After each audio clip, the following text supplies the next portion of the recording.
They set him up with a deaf woman, not for love, but to watch him fail. Hidden cameras captured every moment as Ethan Reed walked into that restaurant, unaware his coworkers had orchestrated a cruel test. They wanted proof that his kindness was fake. What they didn't know, Ethan had been signing since childhood, and the woman they used as bait?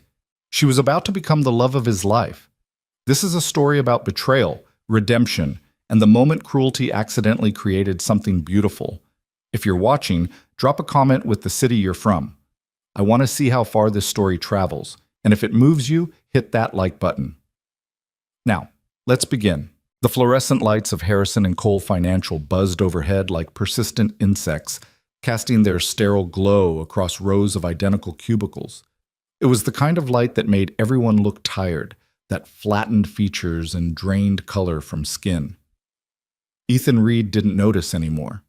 After 7 years with the company, the lighting was just another part of the background noise. The hum of the ventilation system, the rhythmic clicking of keyboards, the distant murmur of phone conversations that blended into a single, indistinct drone. He sat in his corner cubicle, the one nearest the window that looked out onto nothing more interesting than the parking garage across the street. His desk was neat but lived in. A photograph of his daughter Mia in a pink frame she'd decorated herself with glitter and stickers, a coffee mug that read, "World's Okayest Dad," in faded letters, a small succulent that somehow refused to die despite his inconsistent watering schedule. These small touches were the only things that distinguished his workspace from the dozens of others surrounding it. At 34, Ethan had the kind of face that people described as pleasant or approachable. Forgettable compliments that suggested nothing remarkable enough to warrant stronger words. Brown hair that was starting to show early threads of gray at the temples. Eyes the color of weak coffee. A smile that came easily, but didn't quite reach those eyes anymore. Not since Emma's funeral 3 years ago. His phone buzzed with a text message. Mia's face lit up the screen. A selfie she'd taken during art class, her 7-year-old grin revealing the gap where her front tooth used to be. The image was accompanied by a string of heart emojis and the message, "Look what I made you, Daddy." Ethan smiled genuinely this time and typed back a response. His thumbs moved quickly across the screen, years of practice making the motion automatic. "Can't wait to see it, sweetheart. I'll pick you up at 5:30. Love you more than pizza." "That's a lot of love," came her reply, followed by a laughing face. He was still smiling when Marcus Holloway appeared at the edge of his cubicle, leaning against the fabric-covered partition with the casual ease of someone who knew exactly how much space he was entitled to occupy. Marcus was everything Ethan wasn't. Tall, confident, with the kind of sharp jawline and perfect hair that belonged in a cologne advertisement. He wore his success like an expensive suit, which made sense because he also wore expensive suits. "Reed," Marcus said, drawing out the name like it amused him. "Still here? It's nearly 6. Ethan glanced at his computer screen, then back at Marcus. "Just finishing up the Hendricks account, due tomorrow." Always so diligent.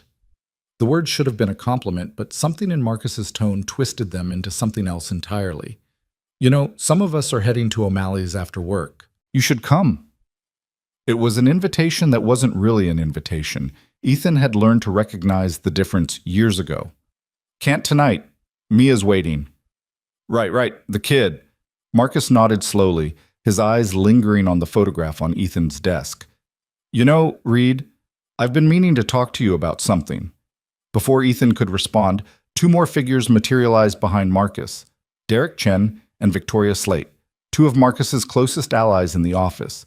Derek was compact and precise, the kind of man who ironed his jeans. Victoria was sharp in every sense of the word.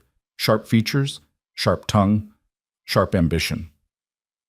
"We were just talking about Ethan," Victoria announced, settling herself on the corner of Ethan's desk without asking permission. "About how long it's been since he's done anything remotely interesting." 3 years, isn't it?" Derek added. "Since your wife passed?" The question hit Ethan like a physical blow, though he'd long ago learned to hide the impact. He kept his expression neutral, his voice level. "That's right." "And you haven't dated anyone since?" Victoria pressed. "Not a single person?" "I've been focused on Mia." "Of course you have." Marcus's smile was too wide, too practiced. "That's very noble, Reed, very You. But don't you think it's time? Your daughter needs a mother figure. You need companionship. Human beings aren't meant to be alone. Ethan saved his work and began shutting down his computer, his movements deliberate and unhurried. He'd learned not to let them see when they'd gotten under his skin. I appreciate the concern, but I'm doing fine. Fine isn't happy, Victoria observed. Fine is just existing. Some people are perfectly content existing. But you're not some people, are you? Marcus leaned closer, lowering his voice as if sharing a confidence. You're Ethan Reed, the nicest guy in the office, the one who always holds the elevator, always remembers birthdays, always says exactly the right thing. Surely a guy like you deserves more than just existing. There was something beneath the words, something Ethan couldn't quite identify. He'd worked alongside Marcus for 5 years, watched him charm clients and manipulate colleagues with equal skill. Marcus didn't do anything without a reason, and the reason was rarely altruistic. What exactly are you suggesting?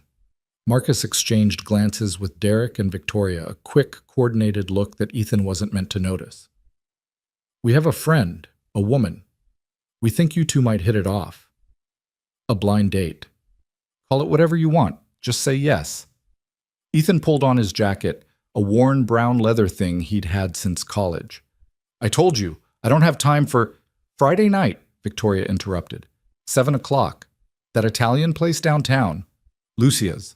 Your daughter can stay with a sitter for one evening, can't she?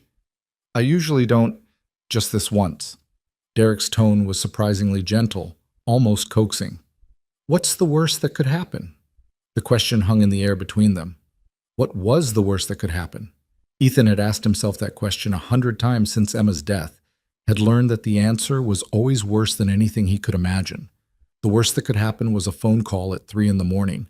The worst that could happen was a hospital corridor that smelled of antiseptic and despair. The worst that could happen was explaining to a 4-year-old that mommy wasn't coming home. But a blind date wasn't that. A blind date was just an awkward dinner with a stranger. He could survive awkward. One dinner, he said finally. That's it. Marcus's smile widened, and something flickered in his eyes, triumph, anticipation, something darker. That's all we ask. Hulk. The conference room on the 14th floor had a view of the city skyline, though the blinds were drawn now, blocking out the late afternoon light. Marcus had reserved it for a project meeting that had nothing to do with projects and everything to do with what he called office entertainment. Did you see his face? Derek was practically bouncing with glee, his usual composure abandoned. He actually said yes. I told you he would. Victoria sat at the head of the table, legs crossed, examining her manicure with studied indifference. Ethan Reed never says no to anything. It's pathological. That's what makes this perfect. Marcus paced the length of the room, his energy barely contained. The whole office thinks he's some kind of saint, Mr. Perfect, Mr. Nice Guy, the guy who volunteered to work Christmas so others could be with their families, the guy who donated his bonus to that charity after his wife died instead of keeping it for himself. The guy who's going to get that senior analyst position instead of you, Derek added. Marcus stopped pacing. Exactly. Hamilton's been dropping hints for weeks. He thinks Reed is exemplary, a model employee, someone who represents the company's values. His voice dripped with contempt. But we all know it's an act. Nobody is that good. Nobody is that consistently kind without expecting something in return. So we prove it, Victoria said. We show everyone who he really is underneath. And we do it by putting him in a situation he can't fake his way through. Marcus pulled up a contact on his phone, turning the screen so the others could see. Lily Carter. She's a friend of my cousin. 28 years old, beautiful, intelligent, works as a graphic designer, and she's deaf, completely deaf since birth. Derek frowned. Wait, we're setting him up with a deaf woman? How is that supposed to… Think about it. Marcus's eyes gleamed with anticipation. Mr. Perfect walks into that restaurant expecting a normal date. Instead, he finds a woman who can't hear a word he says. No amount of polished small talk will help him. He won't know sign language. Why would he? He'll panic. He'll freeze. And when he does, he pulled out a small device from his jacket pocket. A miniature camera no larger than a button. We'll have it all on video. Victoria laughed, the sound bright and brittle. You're going to film him? Multiple angles. Derek will be at the bar with one camera. I'll be at a table nearby with another. We'll capture every moment of discomfort, every awkward gesture, every failed attempt to communicate. And then we'll share it with the office. What about the woman? Derek asked. Lily?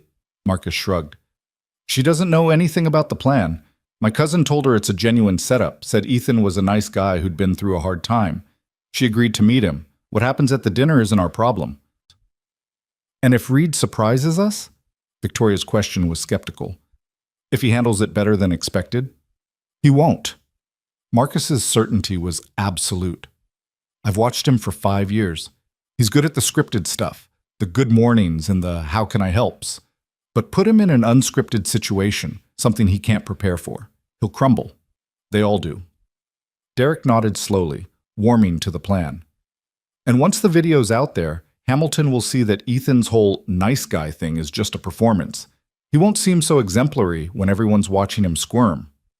Plus, Victoria added, it'll be hilarious. Remember the Christmas party when Johnson's wife got drunk?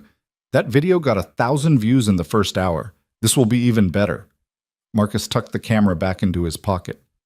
Friday night, 7 o'clock, Lucia's restaurant, the end of Ethan Reed's perfect reputation.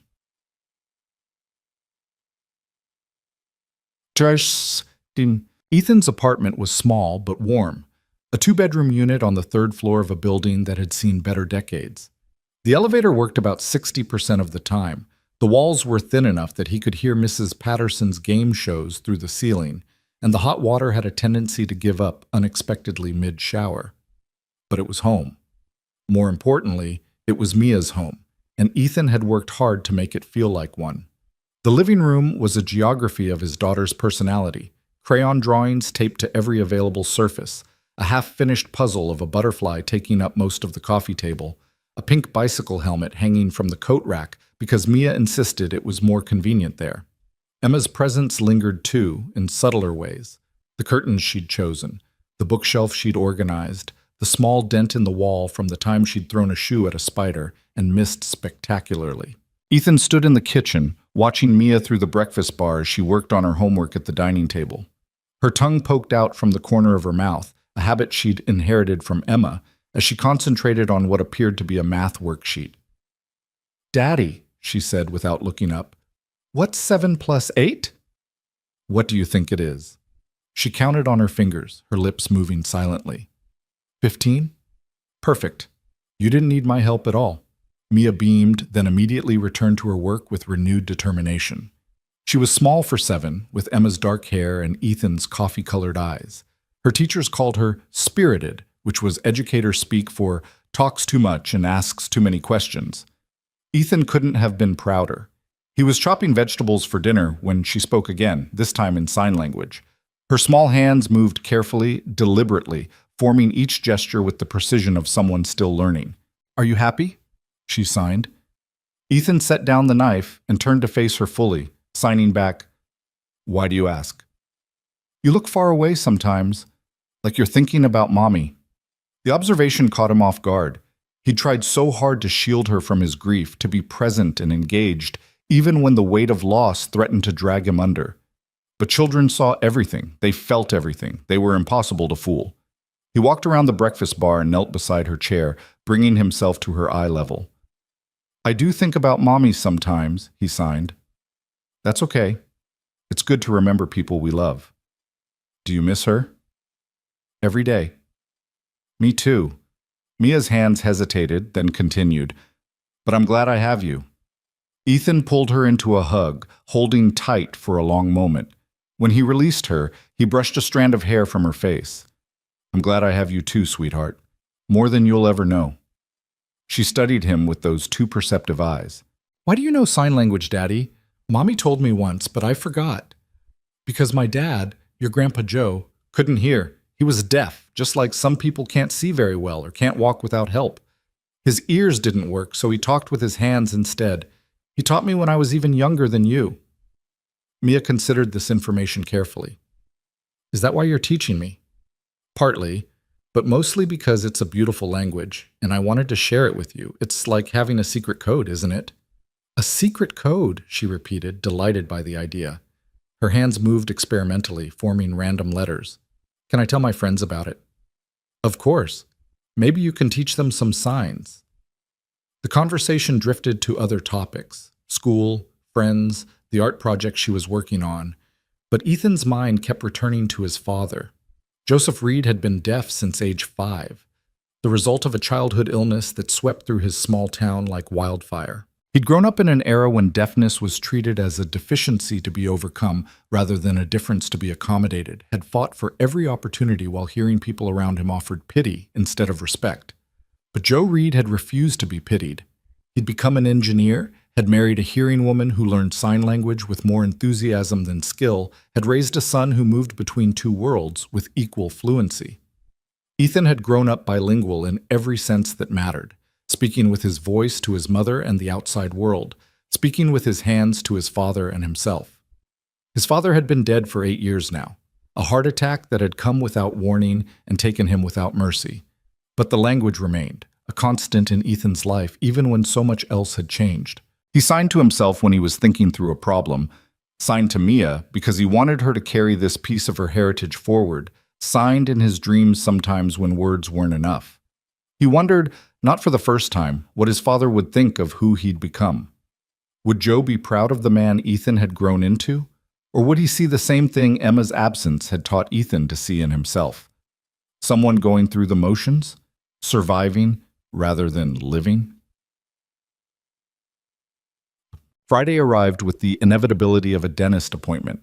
Ethan spent the day distracted, his work suffering from a lack of focus that was unusual for him.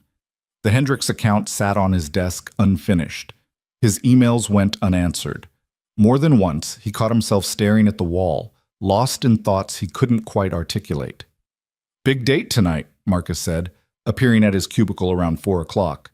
His smile was the same practiced thing Ethan had seen 100 times. "Nervous? Should I be?" "Probably. Lily's a catch. Smart, beautiful, successful. Way out of your league, if I'm being honest." Ethan let the insult slide, too accustomed to Marcus's particular brand of backhanded commentary to rise to the bait. "I appreciate the confidence. Just saying, don't blow it. A guy like you doesn't get many opportunities like this." There it was again, that undercurrent of something Ethan couldn't identify. But Marcus was already walking away, whistling a tune Ethan didn't recognize, and the moment passed. His mother arrived at 5:30 to watch Mia, bustling through the door with the energy of a woman half her age. Linda Reed was 63 but refused to acknowledge it, her silver hair always perfectly styled, her clothes always impeccable, her opinions always freely shared. "An actual date," she said, removing her coat with theatrical precision. "I was beginning to think you'd joined a monastery." "It's just dinner, Mom." "Just dinner is how everything starts." She fixed him with a knowing look. "Your father and I had just dinner for our first date, and our second, and our third. Eventually, the dinners turned into a life." "I'm not looking for a life. I'm looking for a peaceful evening and maybe some decent pasta." Linda snorted. "You're looking for an excuse to hide, but I'll take what I can get." Mia emerged from her room, having changed into her pajamas for Grandma, a sparkly nightgown Emma had bought her months before she died. The sight of it still made Ethan's chest tight. "Daddy looks handsome," Mia announced, circling him with the critical eye of a fashion judge. "But his tie is crooked." "Is it?" Ethan reached for the offending accessory. "Let me." Linda stepped forward, her practiced fingers making quick work of the correction. "There. Now you look like a man who deserves good things." "I don't know if I believe in deserving things anymore." His mother's hands paused on his lapels. She looked up at him with an expression that held more understanding than he was prepared for. "Emma would want you to be happy, Ethan. She loved you too much to want anything else." "I know." "Do you? Because sometimes I wonder if you've convinced yourself that grief is the same as loyalty, that moving forward means leaving her behind." Ethan didn't have an answer for that. He kissed his mother's cheek, hugged his daughter, and headed for the door before the conversation could go any deeper. Lucia's restaurant occupied the ground floor of a building that had been a bank in the 1920s, and the original architecture still showed through the renovations: vaulted ceilings with painted clouds, marble columns that served no structural purpose but looked impressive, a chandelier that probably cost more than Ethan's annual salary. The effect was designed to make diners feel important, and based on the prices Ethan had glimpsed online, it succeeded. He arrived early, a habit born of anxiety rather than courtesy. The maitre d' led him to a table near the center of the room, not his preferred location, but the restaurant was busy enough that options were limited. He ordered water, then changed his mind and ordered wine, then changed his mind again and asked for both. The server gave him a look but said nothing. 7 o'clock came and went, 7:15, 7:20. Ethan began to wonder if he'd been stood up, if this entire evening had been an elaborate prank designed to remind him of his place in the social hierarchy. He wouldn't have put it past Marcus. And then she walked in. Lily Carter was beautiful in a way that seemed almost accidental, as if she'd thrown on a simple blue dress and let her auburn hair fall naturally and somehow achieved what other women spent hours trying to manufacture. She moved through the restaurant with the careful attention of someone taking note of her surroundings, her eyes scanning the room until they landed on Ethan. He rose from his chair as she approached, and something in her expression shifted, a flicker of surprise, quickly masked. He understood immediately. She was trying to read his reaction, to gauge whether his face would show what his words might try to hide: disappointment, confusion, the awkward recalibration of expectations. But Ethan felt none of those things. What he felt more than anything was recognition. He stepped around the table, and without thinking, without planning, he raised his hands and signed, "Hello, I'm Ethan. It's wonderful to meet you." The effect was instantaneous. Lily's eyes widened, her careful mask dissolving into genuine shock. Her hands came up reflexively, as if she couldn't quite believe what she was seeing. "You sign?" she asked. "My father was deaf. I learned before I could walk, or so my mother claims." For a moment, Lily simply stared at him. Then something remarkable happened. Her entire face transformed. The wariness that had lingered in her expression melted away, replaced by a smile so warm and unguarded that Ethan felt his breath catch in his chest. "Your friends didn't mention that," she signed. "They don't know." It was true. In 5 years at Harrison and Cole, Ethan had never once mentioned his father's deafness or his own fluency in ASL. The information had simply never seemed relevant. Sign language was such a fundamental part of his identity that sharing it felt oddly intimate, like revealing a secret piece of himself that others might not understand. He pulled out Lily's chair for her, then returned to his own seat. The wine arrived, and they ordered, both choosing the special without much deliberation, neither particularly interested in food at that moment. "I have to admit," Lily signed, her hands moving with the fluid grace of a native speaker, "I almost didn't come tonight." "Why not?" She hesitated, her fingers pausing mid-gesture. "Experience. Blind dates are usually disappointing." "Disappointing how?" "Most hearing people don't know what to do with me. They either treat me like I'm fragile, something that needs protecting, or they treat me like I'm broken, something that needs fixing. Either way, I stop being a person and become a problem to be solved." Ethan considered this, turning her words over in his mind. He thought about his father, about the countless times he'd watched strangers talk louder at Joe as if volume could penetrate deafness, or worse, speak directly to Ethan as if his father weren't even in the room. "That sounds exhausting," he signed. "It is, but you learn to protect yourself. You develop a radar for the ones who see you as an inconvenience, and you learn to leave before they can hurt you. Is your radar going off now?" Lily studied him for a long moment, her dark eyes searching his face with an intensity that felt almost physical. Whatever she was looking for, she seemed to find it. "No," she admitted. "That's what's so strange. My radar is completely silent." Across the restaurant, hidden behind a menu he wasn't reading, Marcus watched the scene unfold with mounting disbelief. "He's signing!" Derek hissed from his position at the bar, his phone angled to capture the table. "How the hell is he signing?" "I can see that," Marcus snapped back through the earpiece concealed beneath his hair. "Get closer. I want to know what they're saying." I can't get closer without being obvious. Then be obvious. This whole plan is falling apart. Victoria's voice crackled through the earpiece. Maybe we should abort. Cut our losses. No. Marcus's jaw tightened. We stay. We watch. There has to be something we can use. Nobody's perfect. Ethan Reed sure as hell isn't perfect. We just need to catch him slipping. But as the dinner continued, as Ethan and Lily leaned closer together over the white tablecloth, as their hands danced through conversations Marcus couldn't follow, he began to realize with growing horror that he might have made a terrible miscalculation. The trap he'd set so carefully had caught exactly the wrong prey. Tell me about yourself. Ethan signed, and he meant it in a way he hadn't meant anything in a very long time. The real version, not the resume version. Lily's laugh was silent, but no less genuine, her shoulders shaking with amusement. Most people don't ask for the real version. Most people are missing out. She took a sip of wine, gathering her thoughts. I'm a graphic designer. I work freelance mostly because corporate environments are challenging. I have a cat named Vincent van Gogh, which is a terrible pun, but he doesn't seem to mind. I've lived in this city for 4 years and I still can't remember which subway line goes where. That's the resume version, Ethan pointed out. You noticed. Her smile turned rueful. Okay, the real version. I grew up being told I would never be normal. My parents tried their best, but they were terrified. They didn't know any deaf adults, didn't know what my life would look like. So they pushed me toward the hearing world like it was the only world worth living in. Speech therapy, lip reading, hearing aids that helped a little, but never enough. I spent my entire childhood trying to be something I wasn't. That sounds lonely. It was, but it was also clarifying. I learned early that most people will only accept you if you make yourself easy to accept. If you can pretend to be like them, they'll let you in.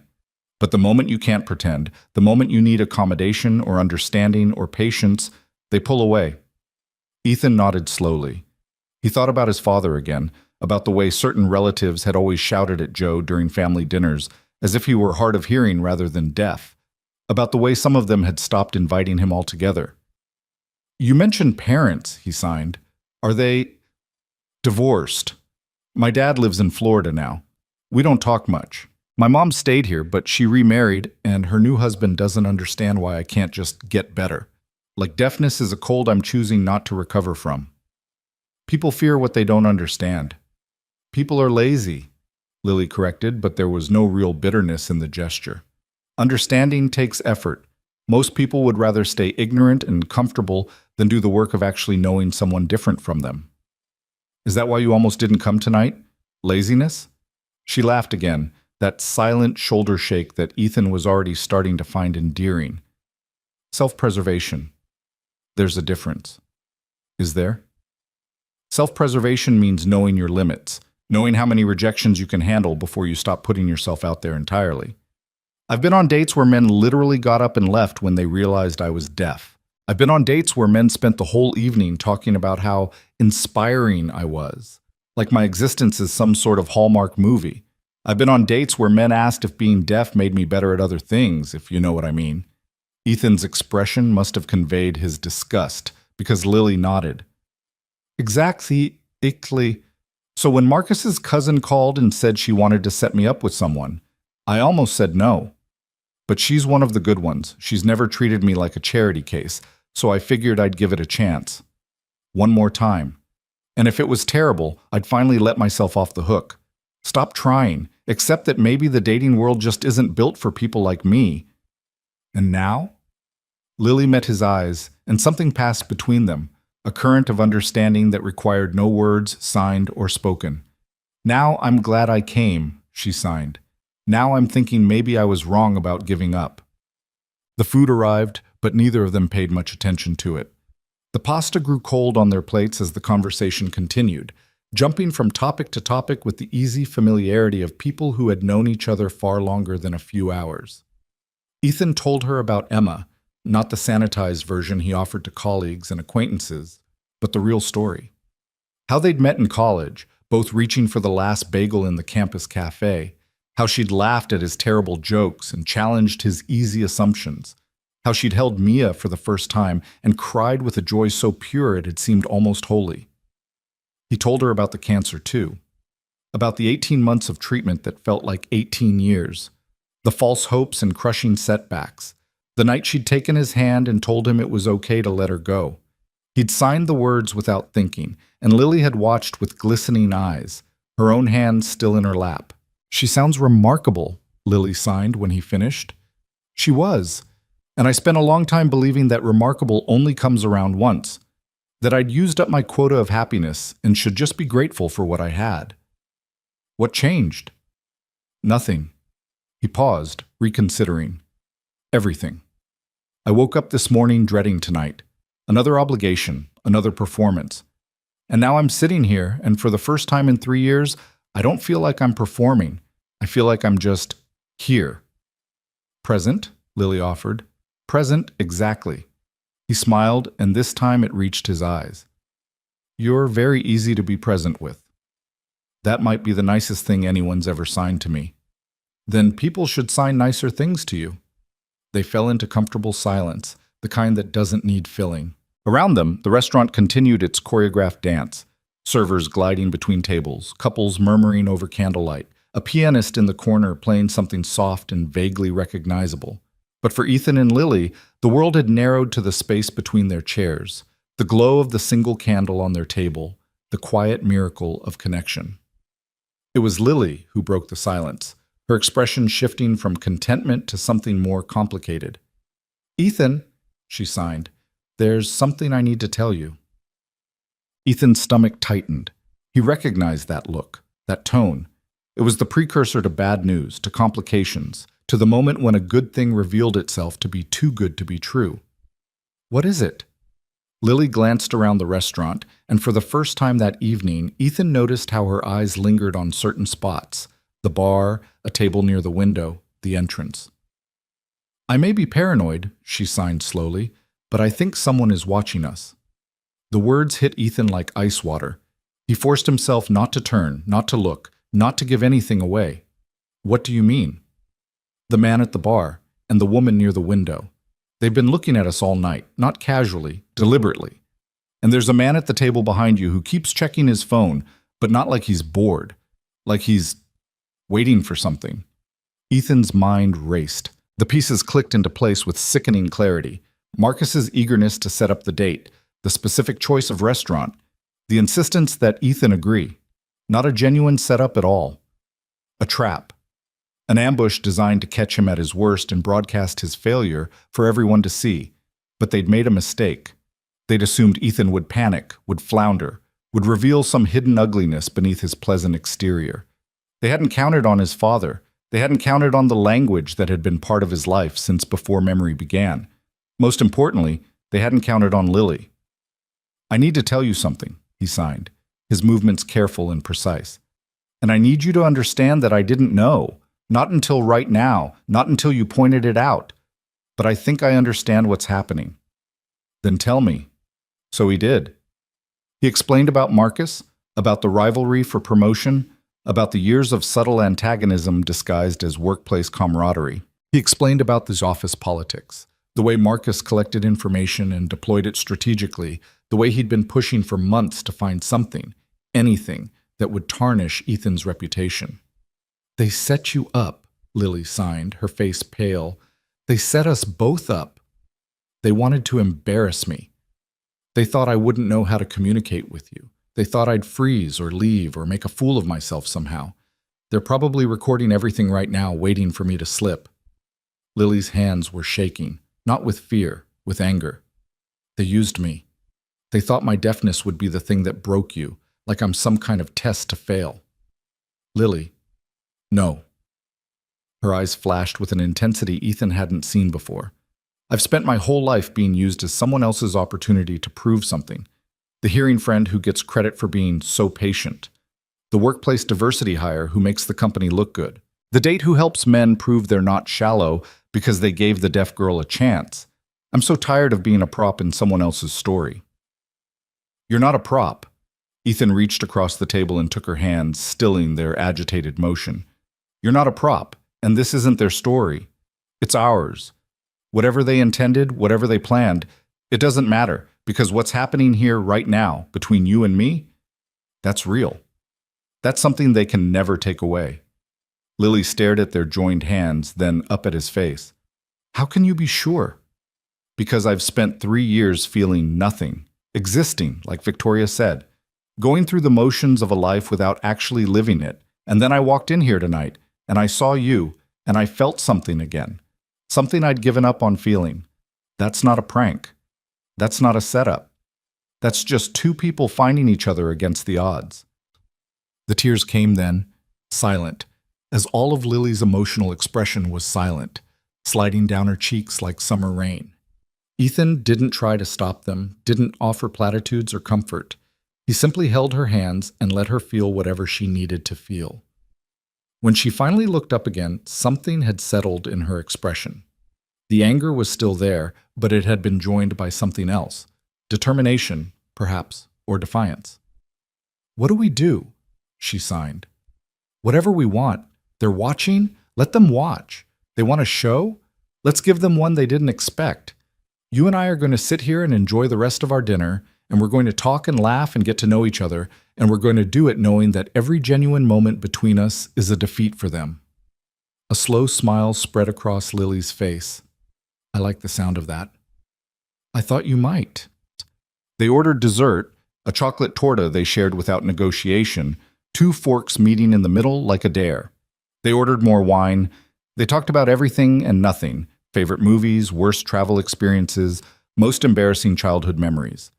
At some point, Lily mentioned that she'd always wanted to learn to cook Italian food but kept setting off her smoke detector, and Ethan laughed so hard he nearly knocked over his wine glass. And through it all, they signed. Their hands danced across the space between them, painting words in the air with a fluency that felt like music, like poetry, like something sacred. They signed about loss and loneliness, about hope and fear, about the strange miracle of 2 broken people finding in each other the possibility of becoming whole. The cameras caught none of it. The watchers understood nothing. And somewhere in the depths of that restaurant, surrounded by people who wished them ill, Ethan Reed and Lily Carter fell quietly, irrevocably, impossibly in love. The night was cold when they finally left the restaurant, their breath forming clouds in the December air. Lily had pulled on a coat the color of wine, and Ethan thought she looked like something from a painting, vibrant against the gray city backdrop, alive in a way that made everything around her seem dull by comparison. "Can I walk you home?" he signed. "It's not far, 2 blocks. Then 2 blocks. They walked in silence, but it was a different silence than before. Richer, more textured, heavy with things unsaid and unsignable. The city moved around them in its usual nocturnal rhythm, taxis honking, subway grates exhaling steam, strangers passing without a second glance. None of it touched them. They existed in a bubble of their own making, protected from the outside world by something neither quite understood. At her building, a brownstone with ivy climbing up the facade, Lily turned to face him. "Thank you," she signed, "for tonight, for seeing me." Seeing you was the easy part. It's not, though. Not for most people. She stepped closer, close enough that Ethan could see the gold flecks in her dark eyes. "You're different. My father was different. He taught me that difference isn't something to overcome. It's something to celebrate. He sounds like a wise man. Was. Would have loved you." The words hung between them, carrying more weight than their surface meaning. Lily's hand rose to rest on Ethan's chest over his heart. She didn't sign anything. She didn't need to. "Good night, Ethan Reed," she said aloud, her voice rough and beautiful in the way of someone who rarely uses it. "Good night, Lily Carter," he replied. She turned and walked up the steps to her door, and Ethan watched her go. At the top, she paused and looked back, and even from that distance, he could see her smile, warm and real and full of promise. The door closed behind her, and Ethan stood on the sidewalk for a long moment, letting the cold seep through his coat, letting the night settle around him like a blanket. For the first time in 3 years, he didn't feel the weight of his grief like a chain around his neck. For the first time since Emma's death, he could imagine a future that held more than just survival. His phone buzzed. A text from his mother. "How did it go?" He typed back, "Better than I could have imagined." A beat, then, "That good? Maybe there's hope for you yet." Ethan smiled and tucked the phone back in his pocket. Then he turned and began the walk home, the city lights bright around him, his heart fuller than it had been in years.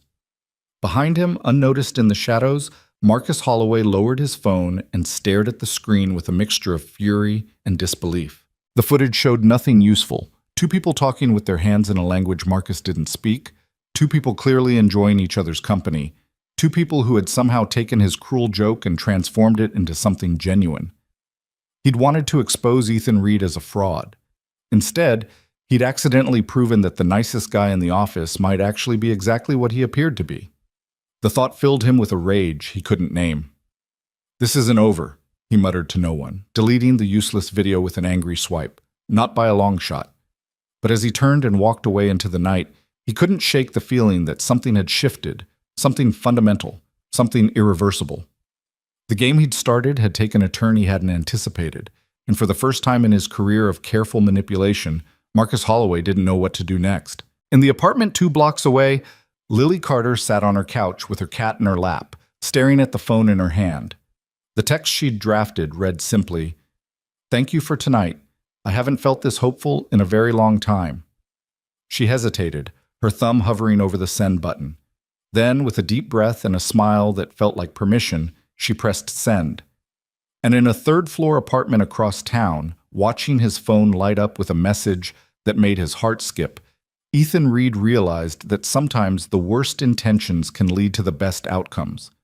Sometimes cruelty accidentally plants the seeds of joy. Sometimes the universe has a sense of humor after all, and the punchline is love. He typed back, "Neither have I. Sleep well, Lily. I'll call you tomorrow." Her response came instantly, "I'll be waiting." Ethan set down his phone and walked to Mia's room, where his mother was reading his daughter a bedtime story. He stood in the doorway watching them, 2 generations of love, of loss, of resilience, and felt something crack open in his chest. Not pain this time. Something else. Hope. "Daddy!" Mia spotted him and held out her arms. "Come kiss me goodnight." He crossed the room and gathered her in his arms, breathing in the strawberry scent of her shampoo, the warmth of her small body against his chest. "I love you, sweetheart." "Love you more." Impossible. She giggled and burrowed deeper into his embrace. "How was your date?" It was... He searched for the right word and found it waiting, simple and true. "Perfect." "Did you fall in love?" "I don't know yet, but I think maybe I'm ready to try." Mia considered this with the gravity of a 7-year-old philosopher. "That's good, Daddy. Mommy would want you to try." The words pierced him, but gently, like light through a window. He kissed her forehead and tucked the blankets around her chin. "Good night, baby girl." "Good night, Daddy. I hope she's nice." "She's more than nice. She's special." "Then she's perfect for you." Ethan smiled, clicked off the bedside lamp, and slipped out of the room. In the hallway, his mother was waiting, her eyes bright with questions she was too tactful to ask. "I'll tell you everything later," he promised. "You'd better." She pulled on her coat and collected her purse. "But for what it's worth, you look different, lighter." "I feel lighter." "Good. Don't lose that." She paused at the door, her hand on the knob. "Whatever happened tonight, whoever she is, hold on to it. Second chances are rare. Don't waste this one." The door closed behind her, and Ethan stood alone in the quiet of his apartment. But the silence didn't feel empty anymore. It felt full, full of possibility, full of promise, full of a future he was finally ready to meet. Outside, the city continued its restless motion. And somewhere in the distance, a church bell chimed the midnight hour, marking the end of one day and the beginning of another. A new chapter, a fresh start, a chance at love he'd never expected and couldn't quite believe. But believe it or not, ready or not, it had begun. The Monday morning after the date arrived with a cold gray drizzle that seemed to seep through windows and settle into bones. Ethan walked into Harrison and Cole Financial at 7:45, 15 minutes earlier than usual, his coffee already half finished and his mind still replaying fragments of Friday night. Lily's laugh, the way her hands moved when she signed, the warmth in her eyes when she'd said goodnight. He hadn't stopped thinking about her all weekend. They'd texted constantly, or rather, she'd texted and he'd responded. A steady stream of conversation that ranged from the mundane to the meaningful. She'd sent him a photo of Vincent van Gogh, her one-eared cat, sprawled across her keyboard while she tried to work. He'd sent her a video of Mia attempting to sign Good Morning and accidentally signing Good Banana instead. They'd both laughed, and somehow the distance between them had felt like nothing at all. The office was quiet at this hour, most cubicles still dark and empty. Ethan liked it this way. The calm before the storm, the brief window of peace before phones started ringing and emails started flooding in. He settled into his chair, powered on his computer, and began sorting through the weekend's accumulation of messages. He was 20 minutes into a response to a client inquiry when he felt it, that prickle at the back of his neck that signaled observation. He looked up to find Marcus standing at the entrance to his cubicle, leaning against the partition with his arms crossed and an expression Ethan couldn't quite read. "Early bird," Marcus said. "Couldn't sleep?" "Just getting ahead of the week." Marcus's eyes swept across Ethan's desk, lingering on the photo of Mia before returning to Ethan's face. "How was your weekend? Do anything interesting?" The question was loaded and they both knew it. Ethan kept his expression neutral, his voice pleasant. "Quiet. Spent time with my daughter. The usual." "Nothing else?" "No memorable evenings?" "Friday night was nice. Good dinner. Good company." "Good company." Marcus repeated the words slowly, as if testing them for hidden meaning. "That's one way to put it. Is there another way?" The silence stretched between them, thick with unspoken tension.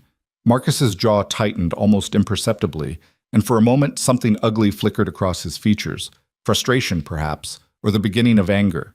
Then the mask slipped back into place, and he was smiling again, that practiced, performative smile that never quite reached his eyes. "Just making conversation, Reed. No need to get defensive." "I'm not defensive, I'm working." Marcus pushed himself off the partition and took a step into the cubicle, close enough that Ethan had to resist the urge to lean back. "You know, I've been thinking about you all weekend, about that date, about how it went. I didn't realize you were so invested in my personal life. I'm invested in understanding people. It's what makes me good at my job." Marcus's smile widened, but his eyes remained cold. "And I thought I understood you, Ethan. The nice guy, the good father, the grieving widower who's too noble to move on. But Friday night suggested there might be more to you than meets the eye. There's more to everyone than meets the eye."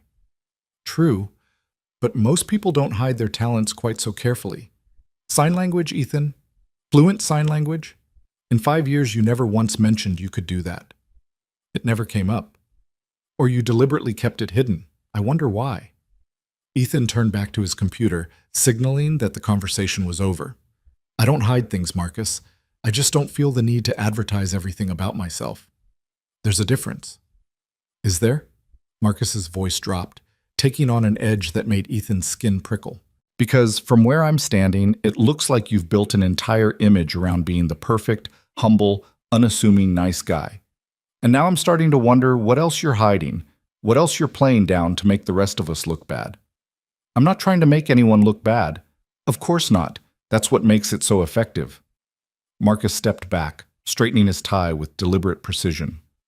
"Enjoy your Monday, Reed. I have a feeling it's going to be an interesting week." He walked away without waiting for a response, his footsteps echoing across the empty office floor. Ethan watched him go, his coffee growing cold in his hands, and wondered for the first time if he'd underestimated just how dangerous Marcus Holloway could be. The morning progressed with the usual rhythm of meetings, emails, and the low-grade anxiety that seemed to permeate corporate life. Ethan threw himself into work, using the familiar tasks as a buffer against the unease that Marcus's visit had sparked. He finished the Hendricks account, started on the quarterly projections for the Morrison portfolio, and managed to avoid any further encounters with his would-be nemesis. But the tension in the office was palpable. Derek Chen walked past Ethan's cubicle 3 times without making eye contact, unusual for a man who normally went out of his way to deliver cutting remarks. Victoria Slate was conspicuously absent from the floor, And when Ethan asked a colleague about it, he received only a shrug and a vague comment about a project meeting. Something was brewing. Ethan could feel it the way his grandmother used to feel approaching storms in her bones. He just didn't know what form it would take.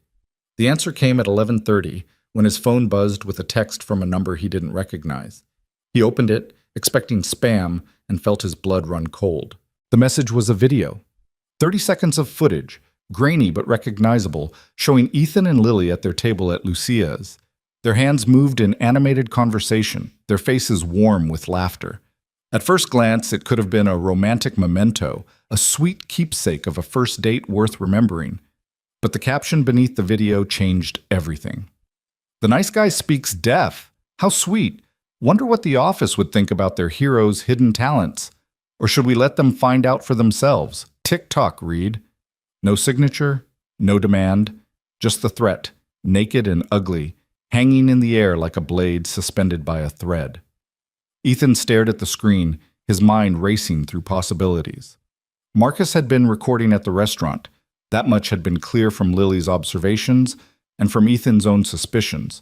But this video wasn't the humiliation Marcus had hoped for. It showed nothing embarrassing, nothing damaging.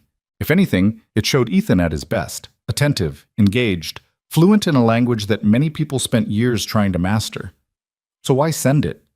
What was the endgame? The answer, when it came, was obvious in its cruelty. Marcus didn't have footage of Ethan failing, so instead, he was going to use footage of Ethan succeeding, but twist it into something else entirely. He was going to frame Ethan's hidden fluency as deception, as evidence that the nice guy persona was just a performance. He was going to take the best thing about that dinner and turn it into a weapon. Ethan's hands trembled as he typed a response. "What do you want?" The reply came within seconds. "Meet me in the parking garage. Level B. 10 minutes. Come alone." 10 minutes. Ethan looked at the unfinished work on his screen, then at the photo of Mia smiling from her pink frame. He thought about ignoring the message, about going to HR, about a dozen different courses of action that might make more sense than walking into what was obviously a trap. But he also thought about Lily, about the vulnerability she'd shown him, the trust she'd extended, about the way she'd said, "I've spent my whole life being used as someone else's opportunity to prove something." If Marcus released that video with the wrong narrative attached, it wouldn't just hurt Ethan, it would hurt her too. It would turn their genuine connection into office gossip, reduce their first meeting to a punchline in someone else's joke. He couldn't let that happen. Ethan grabbed his jacket and headed for the elevator. The parking garage was cold and smelled of exhaust and dampness, the kind of subterranean space that seemed designed to make conversations feel clandestine. Ethan found Marcus waiting by a concrete pillar, his breath visible in the chill air, his expression somewhere between triumphant and uncertain.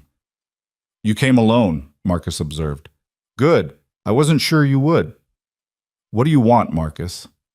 "Straight to the point. I like that." Marcus pulled out his phone and scrolled to the video Ethan had already seen. "I have to admit, Friday night didn't go the way I planned. You weren't supposed to know sign language. You weren't supposed to charm her. The whole thing was supposed to fall apart. And instead what? Instead, you made me look like an idiot." The words were bitter, sharp-edged. "I spent weeks setting up that date. Weeks finding the perfect woman to expose your supposed perfection as the fraud it is. And you waltzed in there and turned it into a romance movie. Do you have any idea how humiliating that was? Watching you through that camera, seeing you succeed where I wanted you to fail. You set us up to fail. Both of us. You used a woman's disability as a weapon. I used an opportunity. You used a person, a real person with real feelings who showed up to that dinner hoping to find connection and instead walked into a trap you designed." Marcus shrugged, the gesture dismissive. "She doesn't know. She'll never know. And even if she did, what could she do about it?" "You're missing the point entirely." "No, Reed, you're missing the point." Marcus stepped closer, his voice dropping to a dangerous whisper. "I don't care about the deaf woman. I don't care about your little love story. What I care about is what happens next. That promotion Hamilton's been hinting at, it's supposed to be mine. I've worked for it. I've earned it. I've done everything right. And you just show up every day with your smile and your helping hand and your how can I assist you routine, and somehow, you end up on top. That's what this is about? A job title? It's about what I deserve. And I'm not going to let some nobody with a dead wife and a heart of gold take it from me. The words hit like a physical blow, and for a moment, Ethan couldn't respond. The mention of Emma, so casual, so cruel, sent a wave of anger through him that he struggled to contain. His hands clenched at his sides, his jaw tightened, and he felt the dangerous urge to do something he'd regret. But he was better than that. He had to be better than that. Here's what's going to happen, Marcus continued, apparently unaware of how close he'd come to provoking something uncharacteristic. You're going to walk into Hamilton's office this afternoon and tell him you're not interested in the senior analyst position. You're going to recommend me for it instead. And in return, I'll delete this video and forget the whole thing ever happened. And if I don't, then I release the footage with a very different narrative. I tell everyone that you hid your sign language ability specifically to seem more impressive when the right opportunity came along. I suggest that your whole nice guy routine is just a long con to get ahead. I make sure that by the time I'm done, no one in this office trusts Ethan Reed ever again. You think people would believe that? I think people believe what they want to believe. And there are plenty of folks here who'd love an excuse to resent you, Reed. Nobody likes the guy who's too good to be true. Nobody likes feeling inferior. All I have to do is give them permission to hate you, and they'll do the rest themselves. Ethan let the silence stretch, considering his options. Marcus's plan was crude but potentially effective. Rumors spread fast in an office environment, and once suspicion was planted, it was almost impossible to uproot. Even if Ethan defended himself, even if he explained the truth, the damage might already be done. But there was something Marcus hadn't considered, something he'd underestimated, just as he'd underestimated Ethan's fluency in sign language. Let me ask you something, Ethan said slowly. What exactly do you think you have on me? I just told you. No, you told me what you'd say. But what you'd say doesn't match what's on that video. Anyone who watches that footage sees a man having a genuine conversation with a woman he just met. They see laughter. They see connection. They see something real. They see you hiding. They see me speaking a language, the same way you'd speak Spanish if you happen to be fluent, and your date happened to be from Mexico. It's not deception. It's communication. Ethan took a step forward, and for the first time, Marcus took a step back. You don't have leverage, Marcus. You have evidence of a nice dinner, and if you release it, all you'll prove is that you secretly recorded a colleague without his knowledge or consent. I'll spin it. How? By admitting you set up the whole thing? By explaining that you deliberately arranged for a deaf woman to meet me because you thought I'd fail? You think HR is going to overlook that? You think Hamilton is going to promote someone who orchestrates humiliation schemes against his coworkers? Marcus's face had gone pale, and Ethan felt a grim satisfaction at the shift in power. But he wasn't finished. Here's what's actually going to happen. You're going to delete that video, all copies of it. You're going to stop following me around, stop trying to undermine me, stop whatever it is you think you're accomplishing. And in return, I won't go to HR today. I won't tell them about this meeting, about the cameras at the restaurant, about the text message you just sent me. I'm not finished. Ethan's voice was quiet but firm, the voice he used when Mia tried to negotiate her way out of bedtime. This isn't a negotiation. I'm offering you an exit, and you'd be smart to take it. Because if you don't, if you try to release that footage, if you keep pushing this, I will destroy you. Not with rumors or manipulation, just with the truth. I'll tell everyone exactly what you did, and let them draw their own conclusions. You wouldn't? Try me. The silence in the parking garage was absolute. Somewhere in the distance, a car engine started, the sound echoing off concrete walls. Marcus stared at Ethan with an expression that shifted through several emotions: anger, disbelief, calculation, and finally, reluctantly, something that might have been respect. Fine, he said at last, the word coming out like it hurt. Fine. You win this round, Reed. There don't need to be any rounds. There doesn't need to be a competition. We can just be colleagues who do their jobs and leave each other alone. That's a nice thought. Very noble. Marcus's lip curled. But you and I both know that's not how the world works. Someone's going to get that promotion. Someone's going to come out on top. And when it happens, when Hamilton makes his choice, I want you to remember this conversation. I want you to remember that you had the chance to take the easy way out, and you chose to make an enemy instead. I didn't make an enemy. You did that all on your own. Marcus held his gaze for a long moment, then turned and walked toward the elevator without another word. His footsteps echoed and faded, and then Ethan was alone, surrounded by cold concrete and the faint smell of exhaust. He stood there for a while, letting the adrenaline drain from his system, letting his heart rate return to normal. The confrontation had cost him something: energy, peace of mind, the comfortable illusion that his workplace was at least superficially civil. But it had also clarified something important. Marcus wasn't going to stop. The deleted video, the temporary retreat, these were just tactical adjustments, not genuine surrender. Whatever happened next, Ethan needed to be prepared. His phone buzzed again, and this time the number was one he recognized. Lily. "How's your Monday going?" she'd written. Ethan laughed, a short, sharp sound that bounced off the garage walls, and typed back, "Eventful. I'll explain when I see you." "That sounds ominous. Everything okay?" He thought about the question, about how to answer it honestly without worrying her. "It will be," he finally wrote. "Are you free this weekend? I'd like to take you somewhere special." Her response came with a gif of a nodding cat that made him smile despite everything. "I'm free. Where are we going?" "It's a surprise. Dress warm." "Mysterious. I like it." He put his phone away and headed for the elevator, his mind already shifting from workplace politics to weekend plans. Whatever Marcus had in store, whatever challenges lay ahead, Ethan was going to face them the way his father had faced his own challenges, with dignity, with resilience, and with the quiet confidence of someone who knew that his worth wasn't measured by other people's opinions. The elevator doors opened onto the familiar fluorescent glare of the 14th floor, and Ethan stepped back into his regular life.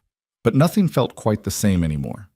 The encounter in the parking garage had changed something, had stripped away some layer of comfortable denial that had allowed him to ignore the hostility simmering beneath the surface of office civility. He was in a fight now, whether he wanted to be or not. And Ethan Reed, widowed father, fluent signer, quiet man with a kind smile, Ethan Reed was going to fight back.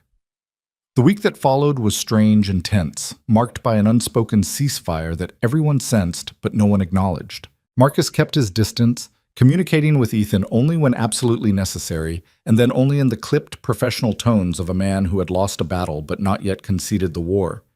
Derek and Victoria followed their leader's example, their usual antagonism replaced by a watchful silence that felt almost more unsettling than open hostility. Ethan worked. He focused on his accounts, met his deadlines, attended his meetings. He answered questions when asked and offered help when needed, the same as always. If his colleagues noticed any change in his demeanor, they didn't mention it. But at night, after Mia was asleep and the apartment was quiet, Ethan found himself replaying the parking garage confrontation again and again. Marcus's words, "Nobody with a dead wife and a heart of gold," echoed in his mind like a curse. It wasn't just the cruelty of the statement that bothered him. It was the implication beneath it. The suggestion that Ethan's grief, his love for Emma, his genuine desire to be a good person, all of it was somehow just a strategy, a tool for getting ahead. Was that how people saw him? Not as someone trying to do the right thing, but as someone performing righteousness for personal gain? The question gnawed at him, and he found himself calling his mother more than usual, seeking the comfort of her no-nonsense wisdom. "You're overthinking this," Linda told him on Wednesday night, her voice crackling slightly through the phone speaker. "Some people are incapable of believing in genuine goodness because they've never experienced it themselves. That's their problem, not yours." But what if he's partly right? What if I have been using my niceness as a shield? What if I've been hiding behind it instead of actually dealing with things? Hiding behind being kind is a lot better than hiding behind being cruel. And I don't think you're hiding at all, sweetheart. I think you're coping. I think you've built a life that honors who you are and who Emma loved. If other people can't understand that, that's their loss. It doesn't feel like their loss. It feels like my burden. Burdens are only unbearable when you carry them alone. And you're not alone anymore, are you? You have Mia. You have me. And now you have this Lily person who sounds like she might be rather special. Ethan smiled despite himself. She is special, really special. Then stop worrying about what one jealous coworker thinks and start focusing on what matters. Life's too short for office politics, Ethan. Trust me on this. He did trust her, but trust and worry weren't mutually exclusive, and the week continued with both sitting heavy in his chest. Saturday arrived cold and bright, the winter sun harsh against the bare trees and frozen sidewalks. Ethan picked up Lily at her brownstone at 10 in the morning, her auburn hair tucked under a wool hat, her cheeks already pink from the chill. "You really won't tell me where we're going?" she signed as she climbed into his car. "I really won't, but I promise it's worth the mystery." They drove north, leaving the city behind, the landscape gradually shifting from urban density to suburban sprawl to something wilder, more open. Lily watched the scenery pass with evident curiosity, occasionally signing questions that Ethan answered vaguely, enjoying the game of it. An hour outside the city, he turned onto a gravel road that wound through bare fields and clusters of pine trees, finally arriving at a farmhouse that had seen better decades but still possessed a certain weathered charm. "This is it?" Lily signed, her expression uncertain. "This is where my father grew up, and where my grandmother still lives." The front door opened before they reached the porch, and a small, silver-haired woman emerged, wrapped in a cardigan that had clearly been knitted by hand. She was 78 years old, with sharp blue eyes and the kind of face that had seen everything and wasn't easily surprised. But when she saw Lily, when she saw Ethan's hand resting gently on the small of her back, she smiled. A wide, genuine smile that transformed her weathered features into something almost girlish. "You must be the young lady I've been hearing about," she said, her voice carrying the slight flatness of someone who had adapted to a deaf household decades ago. "Grandma, this is Lily. Lily, this is my grandmother, Margaret Reed." Lily extended her hand, but Margaret brushed it aside and pulled her into a hug instead. "I don't shake hands with family," she declared, "and anyone who can make my grandson smile the way he's been smiling lately is already family in my book." Lily looked to Ethan, surprised, and he translated his grandmother's words into sign. The surprise melted into warmth, and Lily returned the hug with equal enthusiasm. Come inside," Margaret urged. "I have coffee on, and I baked this morning. You're too thin, both of you. Young people today don't eat properly." The farmhouse interior was everything the exterior promised, worn but welcoming, every surface covered with photographs and handmade quilts, and the accumulated memories of generations. Ethan had spent summers here as a child, running through these rooms, learning to sign from his father at the very kitchen table where they now sat. "Your father would sit right there," Margaret said, pointing to Lily's chair. Practiced his signs for hours, even when his hands cramped. He was determined, that boy. Once he set his mind to something, nothing could stop him. "He sounds like Ethan," Lily signed, and Ethan translated. Margaret laughed. "The apple doesn't fall far, as they say." Though Ethan got his stubbornness from his mother, if we're being honest. Joe was determined, but Linda? Linda is immovable. They spent the morning looking through old photo albums, Margaret narrating each image with the practiced ease of someone who had told these stories many times and never tired of them. Here was Joe as a teenager, sullen and shy, his hands buried in his pockets. Here was Joe meeting Linda for the first time, his expression shifting from wariness to wonder in a single captured moment. Here was Joe holding a newborn Ethan, tears streaming down his face, signing my son," to anyone who would watch. "He was so proud of you," Margaret said, her eyes glistening. "Every accomplishment, every milestone. He kept a scrapbook, clippings from school newspapers, programs from plays you were in, even your report cards. I found it after he passed, tucked away in his study. He never showed anyone, but he saved everything." Ethan hadn't known about the scrapbook. The discovery landed like a physical weight, pressing on his chest, making it hard to breathe. His father had been a private man, not given to grand expressions of love. But the scrapbook was an expression, wasn't it? A quiet, persistent declaration that had continued for years without anyone knowing. Lily's hand found his under the table, her fingers intertwining with his, offering silent support. He held on tight and let the grief and gratitude wash over him together. After lunch, Margaret had indeed baked and insisted they eat until they couldn't move. They walked the property together. The fields were dormant now, brown and waiting for spring, but Ethan pointed out landmarks from his childhood. The tree he'd fallen from at age 7, breaking his arm.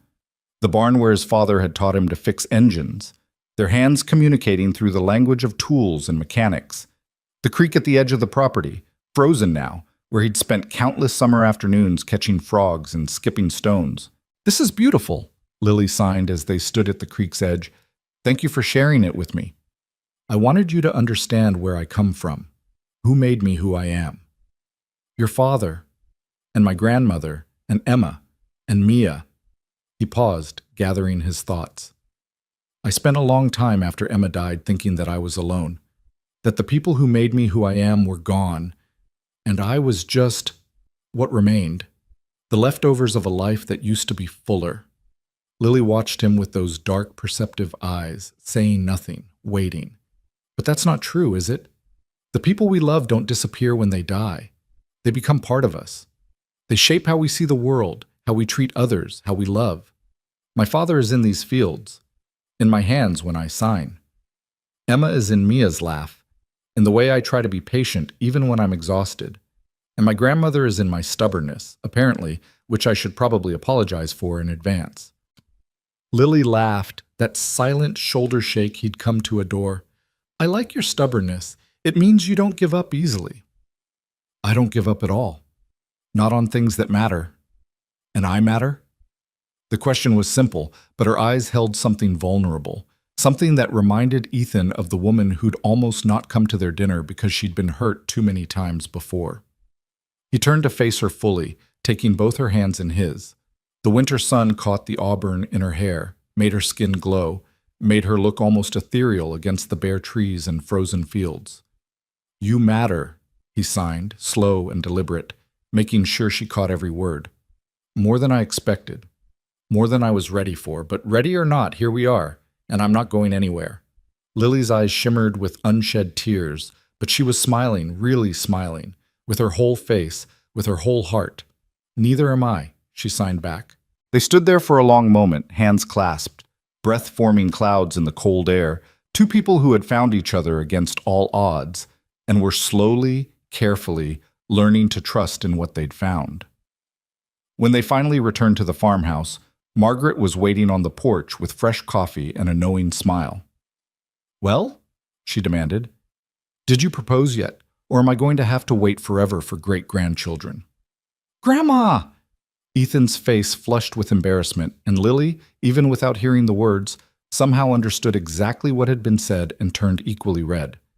"Don't grandma me. I'm 78 years old. I don't have time for young people to figure things out at their own pace." "Life is short, Ethan. Your father knew that. Emma knew that. Don't waste the time you have worrying about whether you're ready. Nobody's ever ready. You just jump and figure it out on the way down." She disappeared inside before Ethan could respond, leaving him and Lily on the porch, both still flushed, both struggling not to laugh. "Do I want to know what she said?" Lily signed. "She said—" Ethan hesitated, then decided on honesty. "She said she's waiting for great-grandchildren and doesn't have time for us to figure things out slowly." Lily's eyes widened, then crinkled with amusement. "I like her. Everyone likes her. She's impossible not to like." "Must be a family trait." They drove back to the city as the sun began to set, the sky turning pink and gold and gradually deepening to purple. The conversation flowed easily between them, a mixture of voice and sign and comfortable silence. They talked about the farmhouse, about Margaret, about Ethan's father, and the legacy he'd left behind.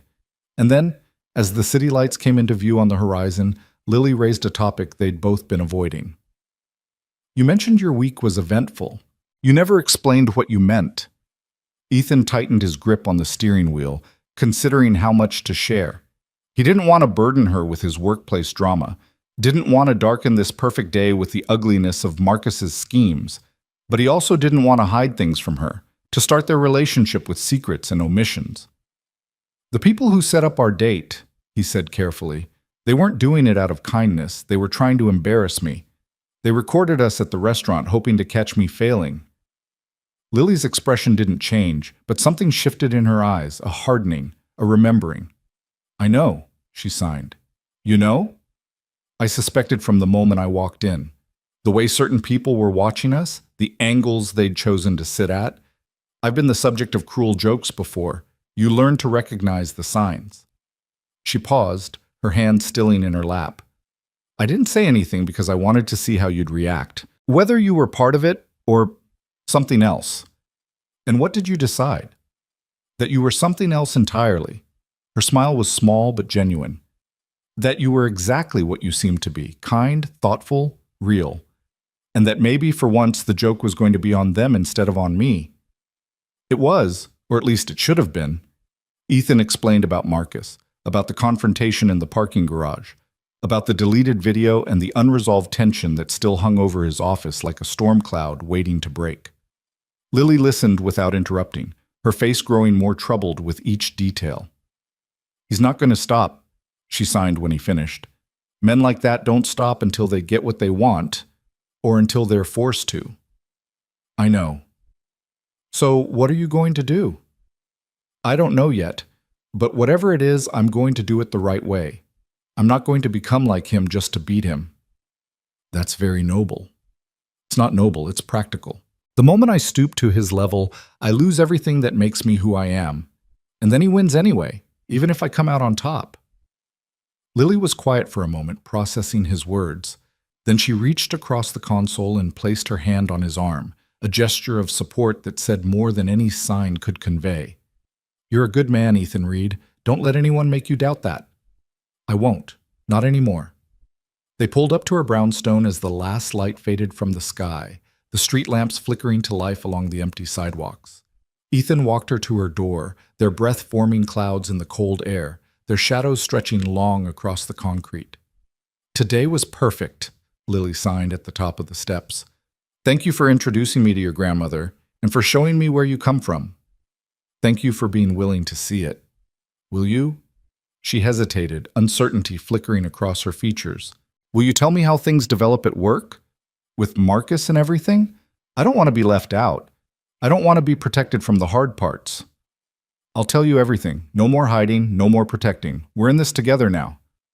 Together, she repeated, the sign firm and decisive. I like that. She kissed him then, a quick, soft press of lips that held the promise of more, a future, of possibilities neither of them had dared to hope for. And then she was gone, slipping through her door with a final wave, leaving Ethan standing on the sidewalk with a smile on his face and hope burning bright in his chest. The drive home felt shorter than usual, his mind full of the day's memories, Margaret's stories, Lily's laughter, the winter sun on frozen fields. By the time he arrived at his apartment, Mia was already asleep, and his mother was dozing on the couch with a book open on her lap. How was it? She asked, stirring as he entered. Perfect, he said, echoing Lily's word. Absolutely perfect. And the girl? She's not a girl, Mom. She's a woman, and she's... He searched for the right word and found that none was adequate. She's everything I didn't know I needed. Linda smiled, that knowing mother smile that suggested she'd seen this coming all along. Then hold on to her. Don't let fear or work or anything else get in the way. Life is too short for hesitation, Ethan. Your father taught me that, and now I'm teaching it to you. I know, Mom, I know. He walked her to the door, kissed her cheek, and watched her drive away.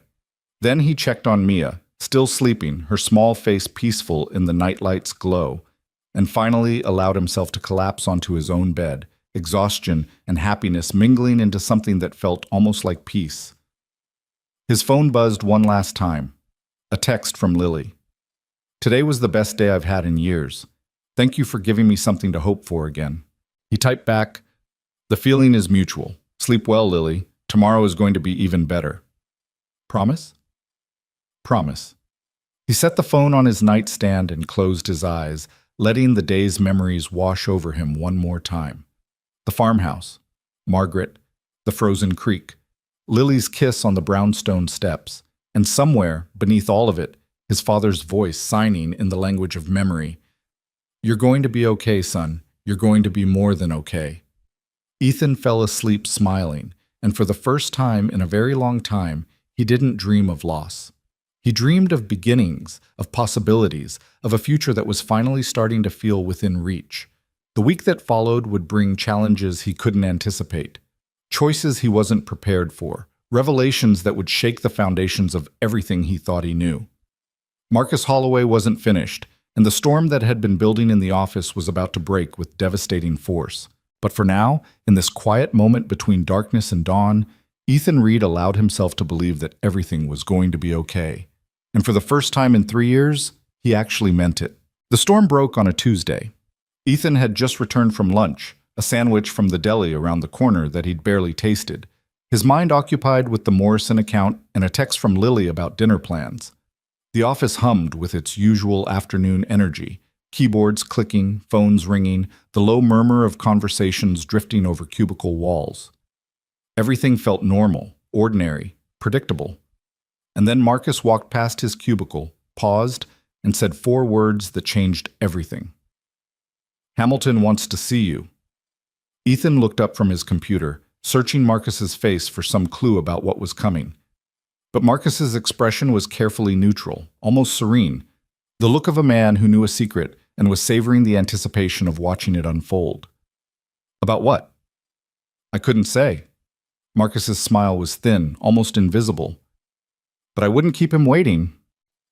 He walked away before Ethan could respond, disappearing around the corner with the satisfied stride of someone who had already won. Ethan watched him go, a cold weight settling in his stomach, and then saved his work, straightened his tie, and headed for the elevator. Richard Hamilton's office occupied the corner of the 23rd floor, with floor-to-ceiling windows that offered a panoramic view of the city's skyline. It was the kind of office that announced its occupants' importance through sheer square footage, a space designed to intimidate, to remind visitors exactly where they stood in the corporate hierarchy. Hamilton himself was 62, silver-haired and sharp-eyed, with the lean build of a man who still ran marathons and the handshake of someone who had closed billion-dollar deals. He'd built Harrison and Cole from a small regional firm into a national powerhouse, and he ran it with the kind of old-school professionalism that valued results over politics, substance over style. At least, that's what Ethan had always believed. "Reed," Hamilton gestured toward a leather chair facing his desk. "Sit down." "Sir?" "How long have you been with us now? 7 years?" "Yes, sir." 7 years. Hamilton leaned back in his chair, his fingers steepled beneath his chin. "In that time, you've become something of a legend around here. The nice guy, the team player, the one everyone comes to when they need help with a difficult client or complicated situation. Your reputation precedes you, Reed. It's been one of your greatest assets." "Thank you, sir."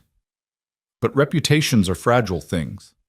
Hamilton's expression didn't change, but something in his voice shifted, a subtle hardening that made Ethan's stomach clench. "They can take years to build and seconds to destroy. All it takes is one mistake, one moment of poor judgment, and everything you've worked for can disappear. Sir, if this is about something specific, it's about a video." Hamilton turned his computer monitor so Ethan could see the screen. "A video that was sent to me anonymously this morning." The footage was familiar. Ethan and Lily at Lucia's, their hands moving in conversation, their faces warm with connection. But someone had edited it, had added captions that twisted the innocent conversation into something sinister. False translations appeared beneath their signing hands, fabricated dialogue that made Ethan seem calculating, manipulative, mocking. "She doesn't know I'm recording this," one caption read. "This is going to be perfect for my portfolio. The deaf girl who fell for the nice guy act." Ethan felt the blood drain from his face. "Sir, that's not what I said. Those translations are completely fabricated." "Are they?" "I was having a genuine conversation with her. We were getting to know each other. Those captions, someone created them to make me look bad." "And who would do that?" "Marcus Holloway." The words came out before Ethan could stop them. "He orchestrated the entire date. He wanted to embarrass me, and when that didn't work, he decided to frame me instead." Hamilton's expression remained unreadable. "That's a serious accusation." "It's the truth. He set up the dinner hoping I'd fail because the woman is deaf. When I didn't fail, when I actually connected with her, he recorded it anyway and saved it for later. He's been threatening me for weeks, and now he's made good on those threats." "Do you have any proof of this?" I have text messages, screenshots. I can show you. Read. Hamilton held up a hand, silencing him. I've known Marcus Holloway for 3 years. He's ambitious, yes. Aggressive, certainly. But this kind of elaborate scheme, it seems extreme, even for him. With respect, sir, you don't know him the way I do. You don't see what happens on the 14th floor when you're not watching. And what exactly happens on the 14th floor? Ethan took a breath, steadying himself. This was his chance, his opportunity to lay out everything, to expose Marcus's pattern of manipulation and cruelty. But as he opened his mouth to speak, he realized the trap that had been set for him. If he accused Marcus without irrefutable proof, he would look paranoid, vindictive. He would seem like exactly the kind of person the fake video portrayed, someone willing to say anything to protect his reputation, to tear down a colleague to save himself. The very act of defending himself would become evidence of his guilt. Marcus had thought of everything. I understand how this looks, Ethan said carefully. I understand that from your perspective, this video raises serious concerns about my character. But I'm asking you to consider the source. I'm asking you to investigate before making any decisions based on footage that was clearly manipulated. You think I haven't considered that? Hamilton's voice was sharp. You think I'm the kind of man who makes judgments based on anonymous videos without verification? No, sir. I think you're exactly the kind of man who would verify. A long pause. Hamilton studied Ethan with those sharp, assessing eyes, and Ethan forced himself to meet the gaze without flinching. Whatever happened next, he would not show weakness. He would not give Marcus that satisfaction. I've already reached out to a sign language expert, Hamilton said finally. Someone who can authenticate whether those captions match the actual conversation. The results should be back by end of week. Relief flooded through Ethan, so intense it was almost physical. Thank you, sir.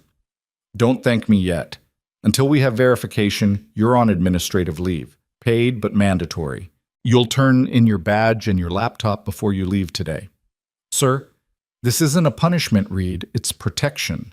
If those captions are fake, and I hope to hell they are, then we need to handle this properly. We need to investigate, document, and take appropriate action against whoever created that video. But we can't do that with you sitting in your cubicle, potentially interacting with the very people we're investigating. The logic was sound, even if the reality was devastating. Administrative leave meant rumors, speculation, the assumption of guilt before innocence. By the time Ethan returned, if he returned, his reputation might already be destroyed. But he had no choice. Fighting Hamilton's decision would only make things worse. I understand, sir. Do you? Hamilton leaned forward, his expression softening slightly. I've watched you for 7 years, Reed. I've seen the way you treat people, the way you handle difficult situations. I've never had a single complaint about your conduct. Not one. Whatever that video claims, it doesn't match the man I know. So yes, I'm going to investigate. And yes, I hope the investigation proves you're exactly who you've always appeared to be. Thank you, sir. That means more than you know. Go home. Be with your daughter. And Reed? Hamilton's voice stopped him at the door. Don't contact anyone from the office while this is ongoing. Not colleagues, not clients, not even friends. The cleaner we keep this, the better it will be for everyone. Ethan nodded and walked out, his legs moving automatically, his mind struggling to process what had just happened.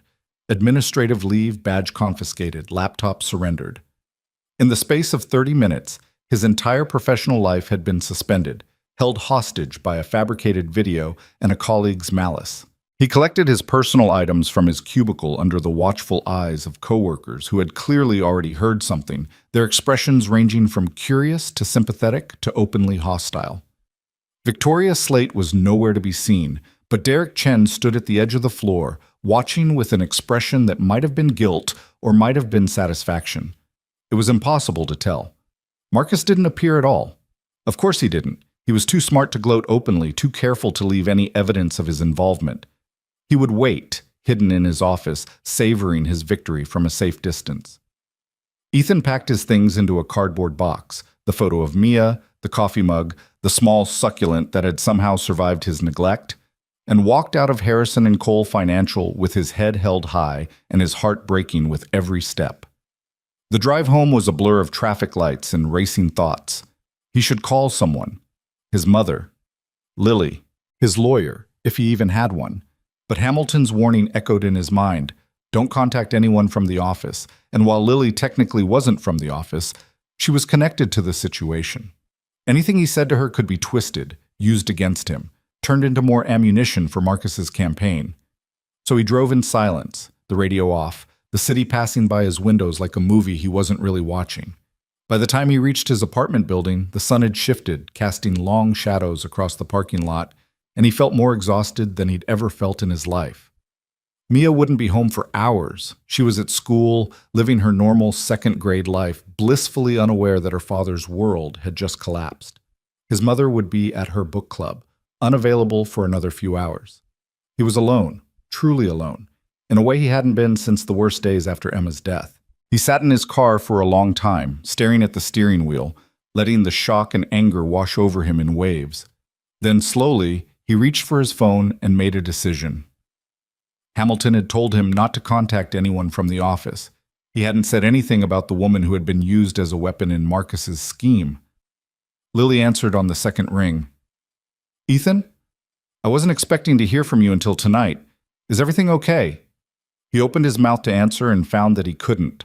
The words stuck in his throat, blocked by a surge of emotion he hadn't realized he was holding back. All the control he'd maintained in Hamilton's office, all the composure he'd preserved while packing his box, all the dignity he'd projected while walking out of the building, it crumbled now, in the privacy of his car, with Lily's voice in his ear. Ethan? Her tone sharpened with concern. What's wrong? Can you meet me? His voice was rougher than he'd intended. My apartment. I need to see you. I'm on my way. She didn't ask questions. She didn't hesitate. She just said the words, and then she was gone. And Ethan sat in his car for another few minutes, gathering the pieces of himself back together, before finally climbing out and walking toward his building. Lily arrived 40 minutes later, her face flushed from rushing, her eyes wide with worry. She found him on the couch, the cardboard box of his belongings sitting on the coffee table like evidence of a crime. Tell me, she signed, settling beside him. Tell me everything. So he did. He told her about the video, about the fabricated captions, about Hamilton's decision to place him on administrative leave pending investigation. He told her about Marcus's smug expression in the hallway, about the watchful eyes of his coworkers, about the humiliation of packing his things under their scrutiny. He told her about the text messages and the parking garage confrontation and the threat that had been hanging over him for weeks. And when he finished, when the words were finally exhausted and the silence stretched between them, Lily did something he hadn't expected. She got angry. Not at him. At them. At Marcus and Derek and Victoria and every person who had watched this happen and done nothing to stop it. Her hands moved with sharp, furious energy, signing words that Ethan had never seen her use before. They used me, she signed. They used my deafness as a weapon against you. They looked at me and saw an opportunity to hurt someone, not a person with feelings and dignity. And now they're trying to destroy you for not being the monster they wanted you to be. Lily, no. She shook her head fiercely. I've been quiet my whole life. I've let people treat me like a prop, like a test, like a walking disability instead of a human being. I've smiled through their ignorance and forgiven their cruelty because I thought that was what I had to do to survive. But I'm done. I'm done being quiet, and I'm done being used. What are you saying? I'm saying I'm going to tell Hamilton the truth. I'm going to tell him that the date was genuine, that those captions are lies, that you're exactly who you appear to be. I'm going to look him in the eye and make him understand that I wasn't a victim of your manipulation. I was targeted by Marcus's scheme just as much as you were. You can't. The words came out harsher than Ethan intended. Hamilton told me not to contact anyone connected to this. If you show up at his office defending me, it could make things worse. It could look coordinated, rehearsed. Then let it look coordinated. Let it look like we're fighting back together. Because we are, Ethan. We're not alone in this. We have each other, and we have the truth. And that has to count for something. Does it? The bitterness in his voice surprised even him. Does truth matter when lies are louder? When the people who want to destroy you have resources and influence and a willingness to cheat that you'll never match? Lily took his hands in hers, stilling their agitated motion. Her eyes met his, and in them he saw something that had been missing from his own reflection for weeks. Determination, fire, the absolute refusal to surrender. Truth matters, she signed slowly, deliberately. It matters because it's all we have. It matters because the moment we stop believing in it, we become like them. We become cynical and manipulative and willing to do whatever it takes to win, regardless of who we hurt. Is that who you want to be? Is that the man you want your daughter to see when she looks at you? The question cut through his despair like light through fog. Mia, his daughter. The little girl who believed her father was the best person in the world, who trusted him to do the right thing even when the right thing was hard. What would Emma say if she could see him now? Would she recognize the man sitting on this couch, drowning in self-pity, ready to give up? Or would she remind him of who he was, of who they'd built together, of the values they'd promised to pass on to their daughter? "You're right," he said finally. "I'm sorry. I'm not usually like this." "You're human. Humans struggle. But they also fight. And Ethan Reed, you're a fighter. I've seen it. I saw it the moment you walked into that restaurant and refused to let their scheme change who you are." "I don't know if I won anything that night. It feels like I just postponed the inevitable." "You won me." Her smile was small but genuine. "Isn't that worth fighting for?" He pulled her into his arms, holding tight, letting her presence anchor him to something solid. She smelled like vanilla and something floral, and her warmth seeped through his shirt, melting some of the ice that had formed around his heart. "It's worth everything," he murmured against her hair. They stayed like that for a long time, two people holding each other against the darkness, drawing strength from the simple fact of not being alone. Outside, the afternoon sun continued its slow descent, painting the apartment walls in shades of gold and amber. Inside, something shifted, a recalibration, a renewal of purpose. When they finally separated, Lily's expression had settled into something resolute. "Here's what we're going to do," she signed. "We're going to wait for Hamilton's expert to analyze that video. We're going to let the truth speak for itself. And in the meantime, we're going to document everything, every interaction you've had with Marcus, every threat, every suspicious behavior. We're going to build our own case so that when the moment comes, we're ready. And if the expert's analysis isn't enough, if Hamilton decides to believe Marcus anyway, then we go public. We tell your story to anyone who will listen. We make sure the world knows what really happened, and we let them judge for themselves." That could backfire. It could make me look desperate, vindictive. It could. But it could also expose Marcus for who he really is. Sometimes the only way to fight darkness is to shine a light on it and trust that people can see the difference. Ethan considered her words, turning them over in his mind. She was right. There were risks either way, paths forward that could lead to salvation or destruction depending on factors beyond his control. But at least with Lily's plan, he would be taking action instead of waiting passively for judgment. He would be fighting for his future instead of accepting whatever Marcus had decided to give him. "Okay," he said, "we do it your way. But I have one condition." "What?" "Whatever happens, we protect Mia. She doesn't need to know about any of this until it's resolved. She's been through enough, losing her mother. I won't let this become another trauma she has to carry." Lily nodded, her expression softening. "Of course. She comes first. She always comes first. Thank you. For understanding. For being here. For not running away when things got complicated." Running away was never an option. She traced her fingers along his jaw, her touch gentle. "We're in this together, remember? That's what together means."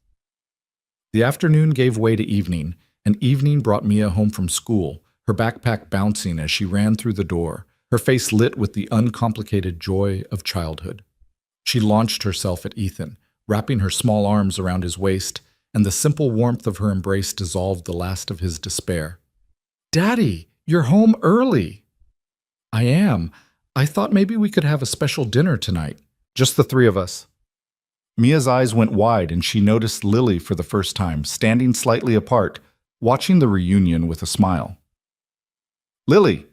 She released Ethan and ran to their guest, signing a greeting she'd been practicing. "Are you staying for dinner?" Lily looked to Ethan, who nodded. If it's okay with you, Lily signed back. It's more than okay. Can we have pizza? Daddy makes the best homemade pizza. I make mediocre homemade pizza, Ethan corrected, but I make it with love, which counts for something. The evening unfolded in a blur of flour and laughter, of sauce-stained hands and cheese that refused to shred properly. Ethan had forgotten what it felt like to cook with people he loved, the chaos and the mess and the unexpected joy of creation. Mia appointed herself chief taste tester, sampling ingredients with exaggerated seriousness. Lily proved surprisingly skilled at tossing dough, a talent she claimed came from a rebellious teenage phase at a pizza parlor. By the time the pizza emerged from the oven, slightly lopsided, definitely imperfect, absolutely delicious, the weight of the day's events had shifted into something more manageable. The problems hadn't disappeared, but they'd been placed in context, balanced against the simple pleasures of food and family and connection. After dinner, while Mia showed Lily her collection of stuffed animals, each with a name and detailed backstory, Ethan's phone buzzed with a text from his mother.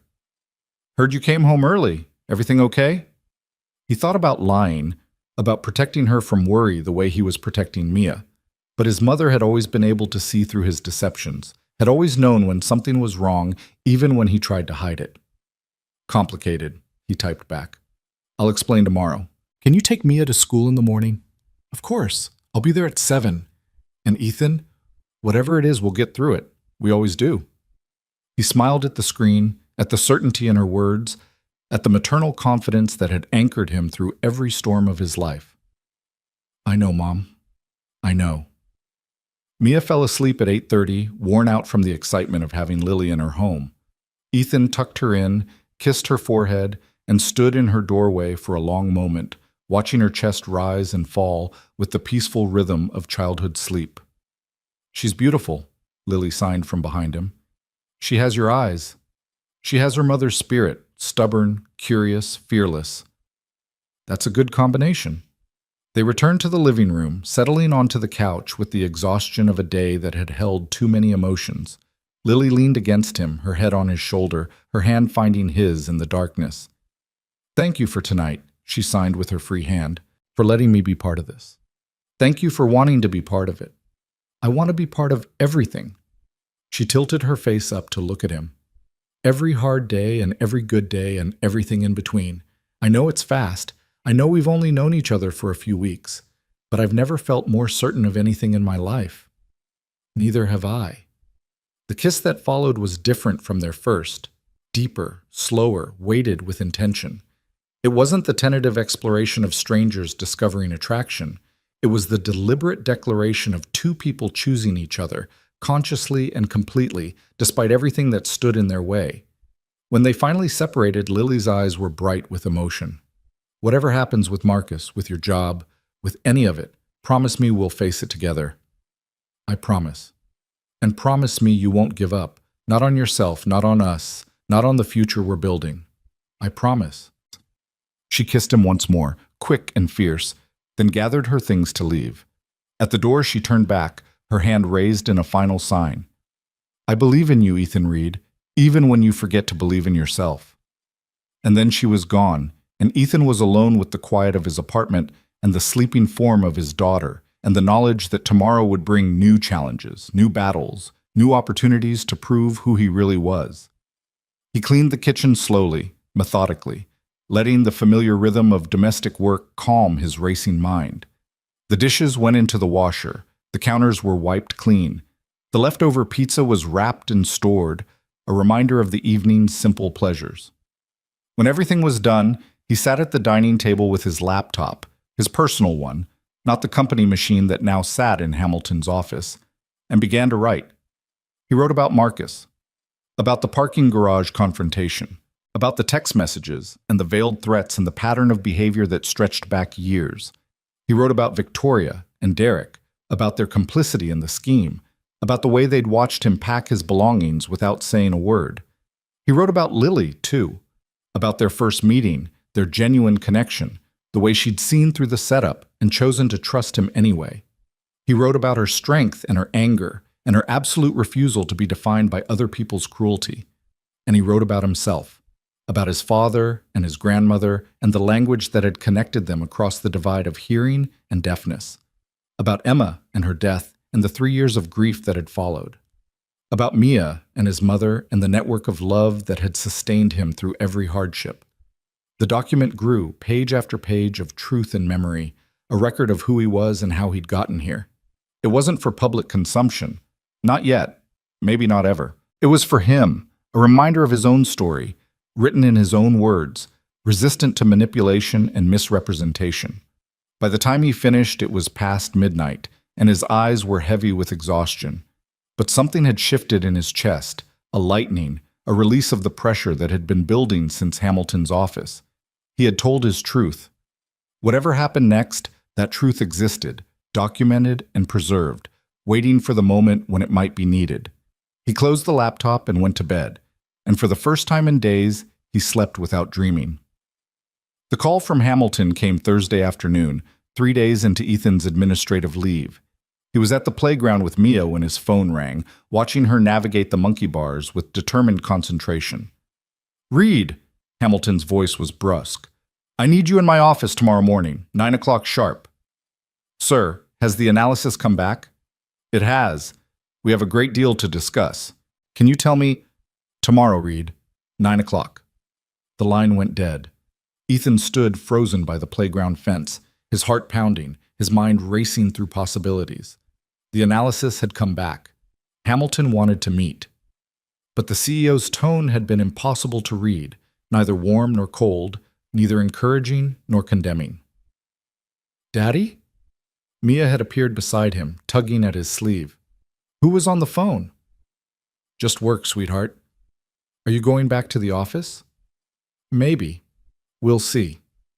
She studied him with those two perceptive eyes, the ones that always seemed to see more than he intended to show. "You look worried." "I'm not worried. I'm just thinking. Mommy used to say that thinking too much gives you wrinkles." Despite everything, Ethan laughed. "She did say that. She was probably right." "I don't want you to get wrinkles." Mia's small hand found his. "Let's get ice cream. Ice cream makes everything better." "Ice cream before dinner?" "Special occasions." She grinned, revealing the gap where her front tooth used to be. "Grandma says sometimes you have to break the rules to save the day." "Your grandmother is a troublemaker. She says she learned it from you."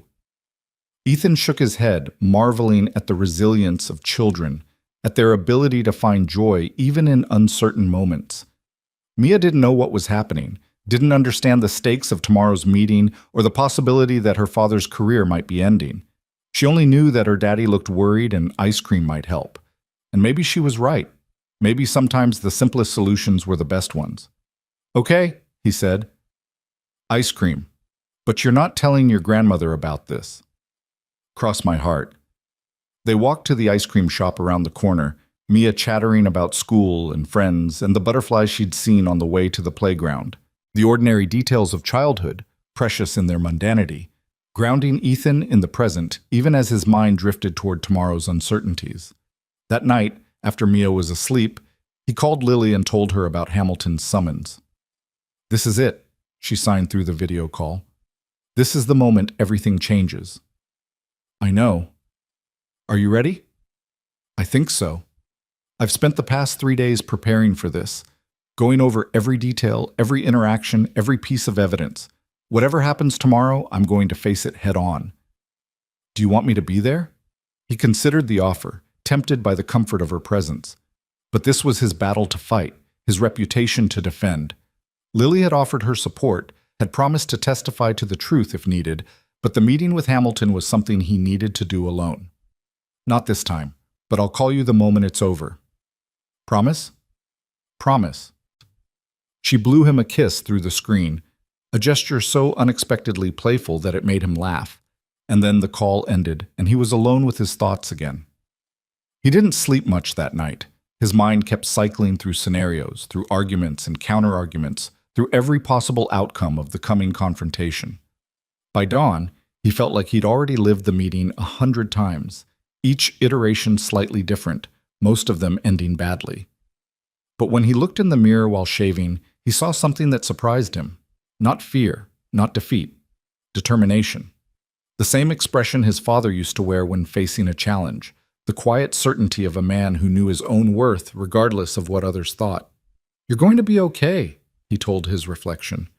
"Whatever happens, you're going to be okay." He dressed carefully, his best suit, his favorite tie, the cufflinks Emma had given him for their 5th anniversary. He looked professional, competent, like a man who had nothing to hide and everything to prove.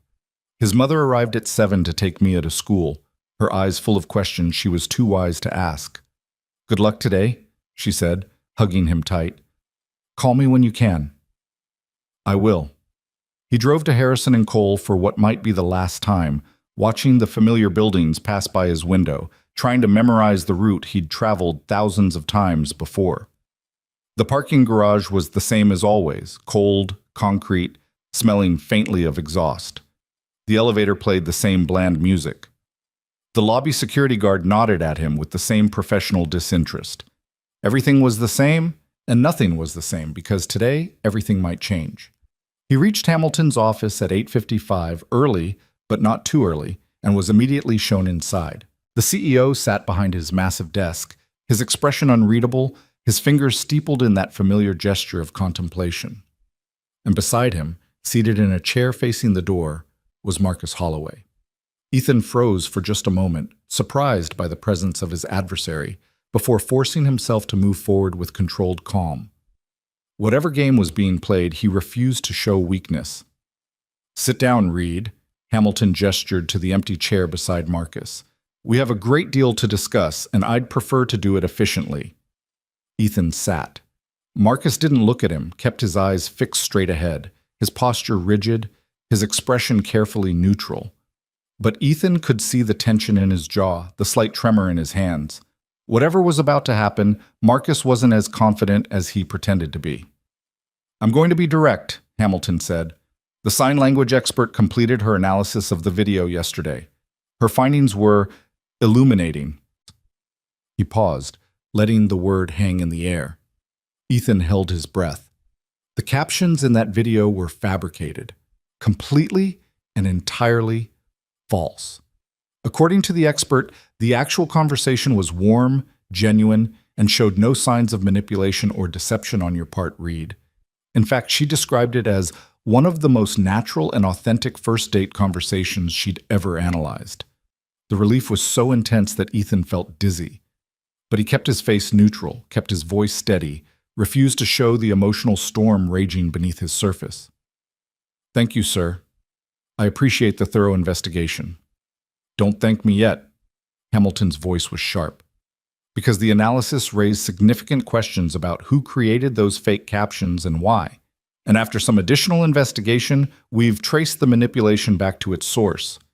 He turned to Marcus, and for the first time since Ethan had entered the room, the mask slipped. Marcus's face went pale, his carefully maintained composure crumbling into something that looked almost like fear.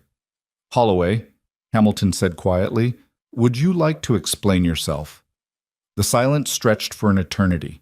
Marcus opened his mouth, closed it, opened it again. Whatever words he'd prepared, whatever defense he'd constructed, it collapsed under the weight of Hamilton's steady gaze. "I can explain," he finally managed. "I'm listening." And Marcus talked. He talked about the setup, the cameras, the plan to humiliate Ethan by catching him in a moment of failure. He talked about his frustration when the plan backfired, his decision to create the fake captions as a last resort.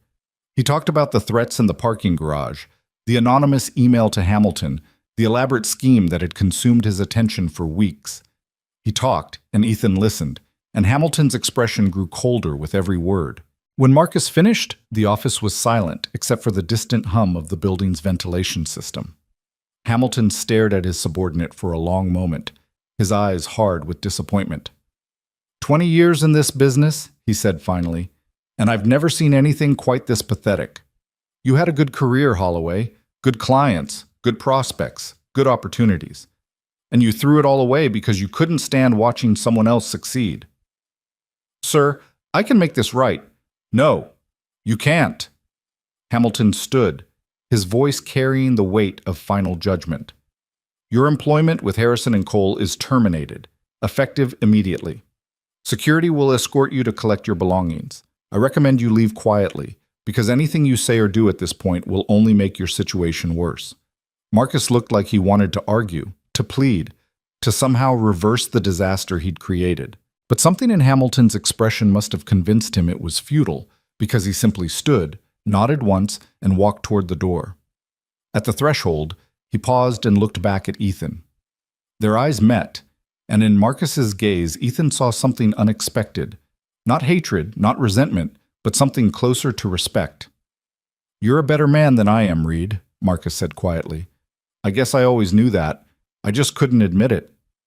And then he was gone, and Ethan was alone with Hamilton, and the weight of everything that had just happened began to settle on his shoulders. "Well," Hamilton said, returning to his seat, "that was dramatic. Sir, Before you say anything, Reed, let me finish." The CEO's expression softened slightly. "I owe you an apology. I should have been more skeptical of that video from the beginning. I should have recognized that its anonymous delivery was suspicious. Instead, I put you on administrative leave and let you twist in the wind while we investigated. You were being cautious, I understand that. I was being foolish. There's a difference." Hamilton sighed, running a hand through his silver hair. "You've been a model employee for 7 years, Reed. You've never given me a single reason to doubt your character. And at the first sign of trouble, I treated you like a suspect instead of a colleague. That wasn't fair. Sir, honestly, I'm just glad the truth came out." "So am I." Hamilton stood again and extended his hand. "Welcome back, Reed. Your position is waiting for you. And the senior analyst promotion we discussed? It's yours, if you still want it." Ethan shook the offered hand, feeling something crack open in his chest. Relief, gratitude, vindication, all swirling together into an emotion he couldn't quite name. "Thank you, sir. That means everything." "Don't thank me. You earned it. Now get back to work. You've got 3 days of catching up to do." Ethan walked out of Hamilton's office in a daze, his mind struggling to process the reversal of fortune. 3 days ago, he'd been escorted out of the building like a criminal. Now he was returning as a senior analyst with a vindicated reputation and a disgraced enemy. Life, it seemed, had a sense of irony after all. He reached the elevator and pulled out his phone, typing a message to Lily with shaking hands. "It's over. The truth came out. Marcus is gone. I got the promotion." Her response came within seconds, a string of celebration emojis followed by a single word, "Finally." And then, "Come over tonight. We need to celebrate properly." He smiled at the screen, at the future stretching out before him, at the possibility of happiness he'd almost given up on. "I'll be there," he typed back. "With champagne. Make it the good stuff. We've earned it." He stepped into the elevator, pressed the button for the 14th floor, and felt the mechanism carry him upward, toward his desk, his colleagues, his career, his life. Toward everything he'd nearly lost and somehow, miraculously, managed to keep. The champagne was cold and the evening was warm when Ethan arrived at Lily's brownstone, a bottle of Dom Perignon tucked under one arm and a bouquet of sunflowers in the other. He'd debated the flowers. Too much? Too romantic? Too soon? But something had shifted in him during the drive across town, some final barrier crumbling under the weight of the day's events. Life was short. Emma had taught him that. His father had taught him that. And Lily, in her own way, had been teaching him that ever since their first dinner at Lucia's. She opened the door before he could knock, her face bright with an excitement that matched his own. "You're early," she signed, stepping aside to let him in. "I couldn't wait." "Neither could I." She pulled him into a hug that felt like coming home, warm, solid, the scent of vanilla enveloping him like a promise. When they separated, her eyes were shimmering with something that might have been tears. "I was so scared," she admitted. "These past few days, waiting, not knowing what would happen, I kept imagining the worst." "So did I." "But you didn't give up. You stayed strong, even when everything seemed hopeless." "I had help." He brushed a strand of hair from her face. "I had you." They moved to her kitchen, where 2 champagne flutes waited on the counter, crystal, clearly her best set, brought out for the occasion. Ethan popped the cork with a satisfying sound, and they both laughed as foam spilled over the bottle's neck. To truth, Lily signed, raising her glass. To truth, Ethan agreed, and to second chances. And to us. To us. The champagne was excellent, crisp and celebratory, exactly right for the moment. They settled on her couch, shoulders touching, the tension of the past week finally beginning to unwind. Tell me everything, Lily signed. I want to hear every detail. So Ethan told her. He described Hamilton's office, the surprise of finding Marcus already seated, the moment when the analysis results were revealed.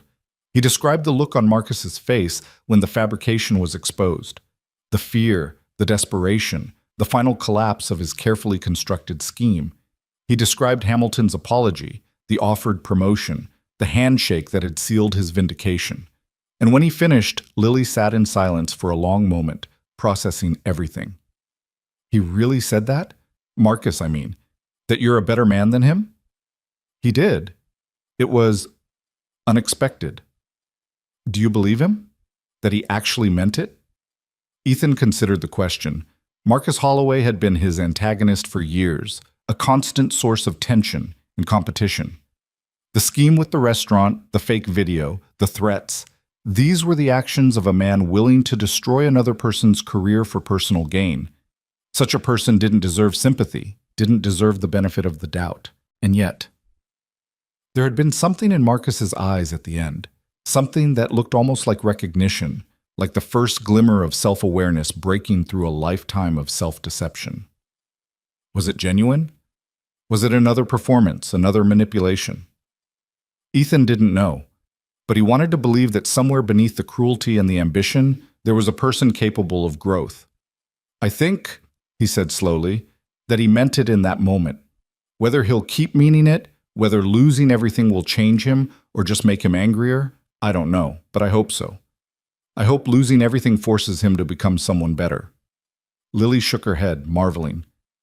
You're actually capable of feeling sorry for him, aren't you, after everything he did? Not sorry exactly, more, I don't know, sad. He threw away his entire career, his reputation, probably most of his professional relationships, all because he couldn't handle watching someone else succeed. That's not the behavior of a happy person.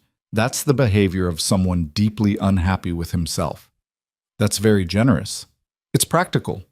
Carrying around hatred takes energy. I'd rather spend that energy on things that matter. Lily studied him with those dark, perceptive eyes. You really are exactly who you appear to be, aren't you? There's no secret Ethan hiding underneath, no darkness waiting to emerge. Everyone has darkness. I just try not to let mine drive my decisions. That's surprisingly wise for a numbers guy. Accountants contain multitudes. She laughed, that silent shoulder shake he adored, and leaned her head against his shoulder. Vincent van Gogh materialized from somewhere, leaping onto the couch with feline grace and settling himself between them like a chaperone. So what happens now? Lily asked. With the job, the promotion, all of it. I start Monday. New title, new responsibilities, new salary. Hamilton wants me to lead the restructuring of our client services department. It's a big opportunity. You deserve it. I'm not sure deserve is the right word, but I'm grateful for it. They sat in comfortable silence for a while, the champagne slowly disappearing, Vincent purring between them. The evening light filtered through Lily's windows, painting everything in shades of gold and amber. It felt like a moment suspended out of time, perfect and complete, the culmination of everything they'd been through together. I've been thinking, Lily signed eventually, about us, about what we're building. What have you been thinking? That it's real. That despite how it started, the setup, the cruelty, Marcus's scheme, what we have isn't tainted by any of that. It's ours. We made it ours. We did. And I want to keep building. I want to see where this goes without fear, without holding back. Ethan set down his champagne glass and turned to face her fully. What are you saying? I'm saying that I've spent my whole life protecting myself, building walls, keeping people at a distance, never letting anyone get too close because I knew how much it hurt when they left. But you... She paused, her hands trembling slightly. You make me want to tear down those walls. You make me want to be brave. Lily, let me finish. She took a breath. I know it's only been a few weeks. I know we're still getting to know each other, still learning each other's rhythms and quirks and imperfections. But I also know how I feel when I'm with you. I feel seen. I feel valued. I feel like I can be exactly who I am, and that's enough. Her eyes met his, and in them he saw everything, fear and hope and longing and love, all swirling together like colors in a sunset. I love you, Ethan Reed, she signed. I know it's fast. I know it might be too soon to say, but I love you, and I didn't want to wait any longer to tell you. The words, the signs, hung in the air between them, beautiful and terrifying and absolutely right. Ethan felt his heart crack open, felt all the grief and loneliness and fear of the past 3 years dissolve under the weight of this moment. I love you too, he said, his voice rough with emotion. I think I've loved you since that first night. Since the moment you walked into that restaurant and I realized that everything Marcus planned had somehow led me to exactly where I needed to be. Really? Really? You saw through the scheme. You chose to stay anyway. You chose me, despite everything. That's not something I take lightly. She was crying now, silent tears sliding down her cheeks, and Ethan reached out to wipe them away, his thumb gentle against her skin. We're quite a pair, she signed. The deaf woman and the nice guy, the setup that backfired into something real.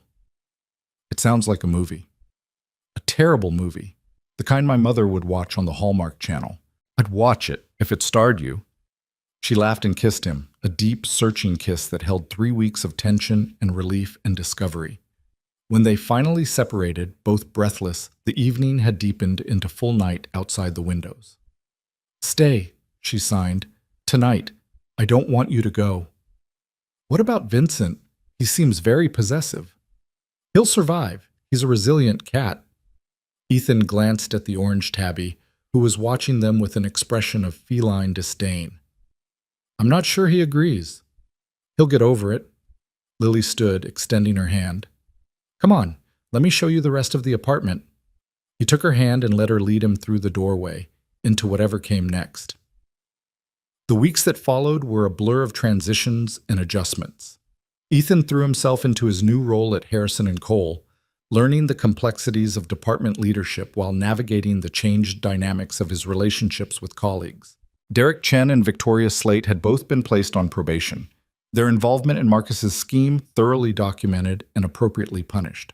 They kept their distance from Ethan now, chastened and wary, and he found himself neither angry nor satisfied, just tired of the whole affair and ready to move forward. Lily became a fixture in his life in ways both expected and surprising. She met his mother officially over Sunday brunch, the two women circling each other with the careful assessment of people who knew how much the other mattered to the man they both loved. Linda Reed was skeptical at first, protective of her son, suspicious of any relationship that had blossomed from such unusual circumstances. But Lily won her over with a combination of directness, warmth, and the obvious depth of her feelings for Ethan. She's good for you, Linda admitted afterward, when Lily had excused herself to help Mia with something in the other room. She challenges you without trying to change you. That's rare. I know, Mom. Don't mess it up. I'll do my best. Mia, for her part, adored Lily with the uncomplicated enthusiasm of childhood. The two of them developed their own rituals, art projects on Saturday afternoons, movie nights with popcorn and silly commentary, increasingly elaborate sign language conversations that sometimes left Ethan struggling to keep up. Lily is teaching me how to sign animals, Mia announced one evening at dinner. Did you know there's a sign for giraffe? It's like this. She demonstrated, her small hands reaching high above her head. Because giraffes have long necks. I did know that, Ethan said. Grandpa Joe taught me the same thing when I was about your age. Do you think Grandpa Joe would have liked Lily? The question caught Ethan off guard. He looked across the table to where Lily was watching the exchange, her expression soft with affection. Yeah, sweetheart. I think he would have loved her. I think Mommy would have liked her too. The words landed like stones in still water, rippling outward into silence. Ethan felt his chest tighten, felt the familiar ache of grief that never entirely went away. But alongside the grief was something else now. Acceptance, perhaps, or the beginning of it. I think so too, he said quietly. Your mom had good taste in people. Mia nodded, satisfied with the answer, and returned to her pasta with the resilience that continued to amaze him. Children were remarkable that way, capable of holding grief and joy simultaneously, of honoring the past while embracing the present. Lily caught his eye across the table and signed a single word. Okay? He nodded. Okay. As spring approached, Ethan began to feel something he hadn't felt in years. Hope for the future that extended beyond mere survival. He started making plans again, real plans, the kind that assumed a tomorrow worth anticipating. He talked to Lily about traveling together, about introducing her to his grandmother again, about all the places they might go and things they might do. And he started thinking about bigger questions too, about commitment, about permanence, about building a life with someone rather than just sharing moments. The first serious conversation happened on a rainy Saturday in early April. They were curled up on Lily's couch, a movie playing unwatched on the television, when she brought up her apartment lease. It expires in June, she signed. My landlord wants to know if I'm renewing. Are you? I don't know. I've been here 4 years, but she hesitated. Things have changed. I've changed. Changed how? I used to need this place. It was my sanctuary, my safe space, the only place where I felt completely comfortable. But now, she looked around the room at the familiar walls and furniture. Now it feels too small, like I've outgrown it.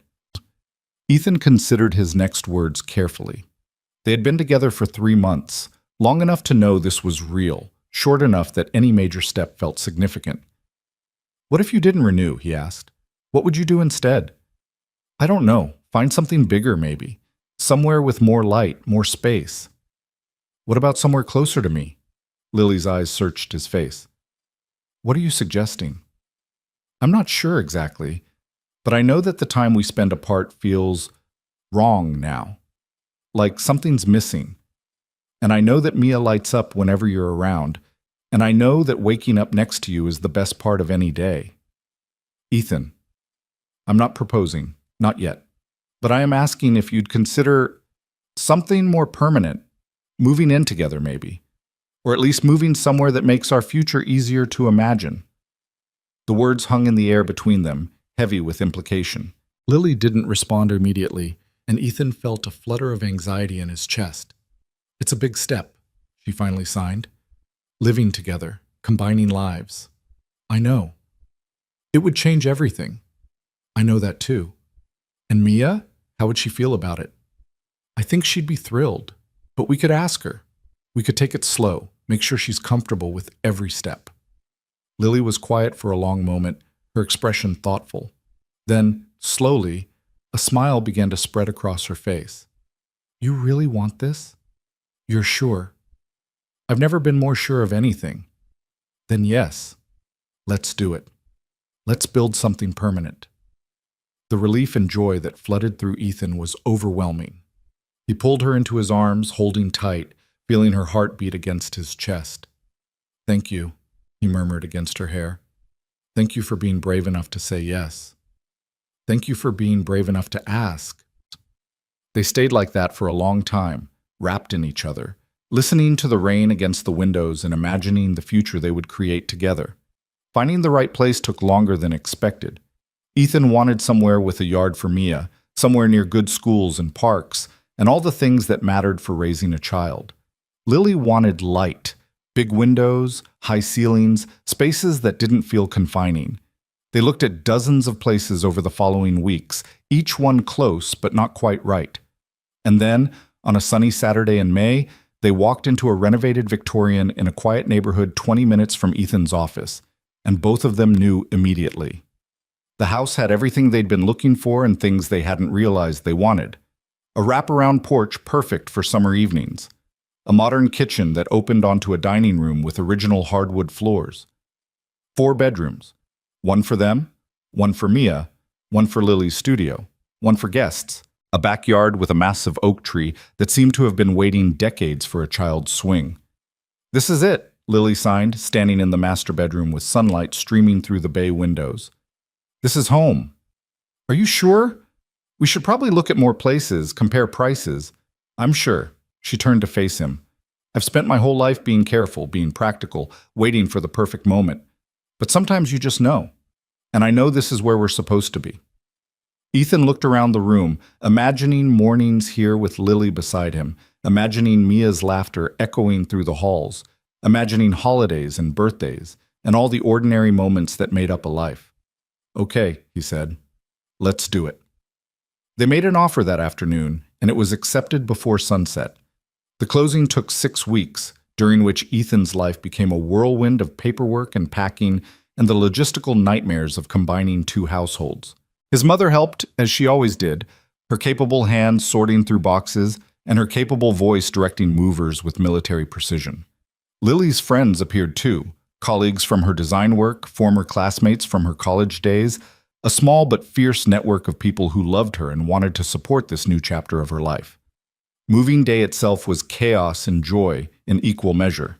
Mia insisted on carrying her own boxes, her small arms straining under the weight of stuffed animals and picture books. Vincent van Gogh spent the day hiding under various pieces of furniture, emerging occasionally to hiss at strangers before retreating again. By evening, everyone was exhausted. The house was full of half-unpacked boxes, and no one could find anything they needed. But they were home. For the first time in years, Ethan felt like he was truly home. That night, after Mia was asleep in her new room, painted pink by her own request, with glow-in-the-dark stars on the ceiling, Ethan and Lily sat on the porch swing, watching the sun set behind the oak tree in their backyard. "We did it," Lily signed. "We actually did it." "We did." "Are you scared?" "Terrified." She laughed. "Me too. But it's a good kind of scared, isn't it? The kind that means something matters." "That's exactly it." He reached for her hand. "I spent 3 years after Emma died being afraid of everything. Afraid of loss, afraid of change, afraid of letting anyone get close enough to hurt me again. And then you came along, and you made me realize that the opposite of fear isn't courage, it's love." "That sounds like something from a greeting card." "It's true, though. Love doesn't make fear disappear. It makes fear worth facing." Lily squeezed his hand, her eyes bright in the fading light. "You're getting very philosophical in your old age." "It's the house. All this space gives me room to think." They sat in comfortable silence as the sky deepened from gold to purple to the deep blue of approaching night. Fireflies began to appear in the yard, their tiny lights blinking like distant stars. "I want to tell you something," Lily signed eventually, "something I've never told anyone." "Okay." "When I was 19, I almost gave up. Not just on dating or relationships, on everything. I was so tired of feeling invisible, so tired of being treated like a problem to be solved instead of a person to be loved. I convinced myself that happiness wasn't meant for people like me, that I should just accept being alone and stop hoping for something better." Ethan's heart ached at her words. "What changed?" "A stranger. I was sitting in a park, feeling sorry for myself, and an elderly woman sat down on the bench next to me. She didn't know I was deaf. She just started talking about her life, her husband who had died the year before, her grandchildren who lived too far away. And I couldn't hear a word she was saying, but I could see her face, her expressions, the love and grief and hope all mixed together. And I realized," she paused, gathering her thoughts. "I realized that everyone is lonely in their own way. Everyone struggles. Everyone has moments when they want to give up. But the ones who find happiness are the ones who keep reaching out anyway, who keep hoping anyway, who refuse to let their pain define them." "That's beautiful, Lily." "It saved my life. That random woman who sat down next to me on a park bench and told her story to someone who couldn't hear a word. She saved my life without ever knowing it. And I promised myself that day that I would keep reaching out, keep hoping, keep believing that something good was waiting for me. And here you are. Here I am, in a house I never imagined, with a man I never dreamed existed, building a life I was afraid to want." Her smile was radiant. "The stranger on the bench was right. Something good was waiting for me. I just had to be patient enough to find it." Ethan kissed her then, soft and sweet, the promise of everything they had built and everything they would build together. The summer passed in a haze of happiness. Ethan settled into his new role at work, earning respect through competence and fairness rather than the politics that had characterized so much of corporate life. Lily's design business flourished, her reputation growing as word spread about her talent and professionalism. Mia thrived in her new school, making friends easily, her natural curiosity and energy winning over teachers and classmates alike. And somewhere along the way, without anyone planning it or predicting it, they became a family. Not a traditional family, perhaps. Not the kind with a mother and father who had met in college and followed the expected path, but a family nonetheless. Three people who had found each other through circumstance and chosen each other through love. Margaret Reed came to visit in August, making the long drive from the farmhouse despite her 78 years and her doctor's warnings about road trips. She spent a week with them, filling the house with her stories and her laughter and her particular brand of no-nonsense wisdom. "You've done well," she told Ethan on her last evening, sitting on the porch swing where he and Lily had shared so many conversations. "Your father would be proud." "You think so?" "I know so. He always worried about you, you know. After Emma died, after he was gone, he worried that you'd close yourself off, that you'd let grief consume you." "I almost did. But you didn't. You found your way back. You found her." Margaret nodded toward the window where Lily was visible in the kitchen, teaching Mia how to make cookies. "That takes strength, Ethan. That takes courage." "It takes help," he corrected. "I couldn't have done it without Mom, without Mia, without you." "Maybe. But help only matters if you're willing to accept it. And you were willing. That's what matters." She reached out and took his hand, her grip surprisingly strong for someone her age. "Promise me something. Anything. Promise me you won't wait. Don't let another day pass without telling her how much she means to you.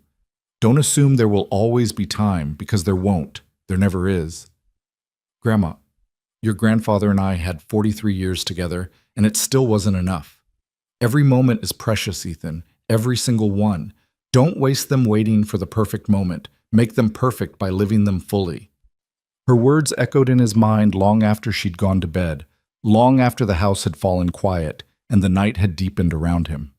He stood at the window of the master bedroom, watching the stars through the branches of the oak tree, thinking about time and loss and love. Lily stirred behind him, awakened by his absence from the bed. "What are you doing?" she signed, her hands slow with sleep. "Thinking." "About what?" He turned to face her, this woman who had transformed his life, who had given him hope when he'd forgotten what hope felt like. "About how lucky I am. About how much I love you. About all the moments we're going to have together." She smiled, that radiant smile that still made his heart skip. "That's a lot of thinking for the middle of the night." "My grandmother says I shouldn't waste time. She says every moment is precious." "Your grandmother is a wise woman." "She is." He crossed the room and sat on the edge of the bed. "Lily, I need to ask you something." "Right now?"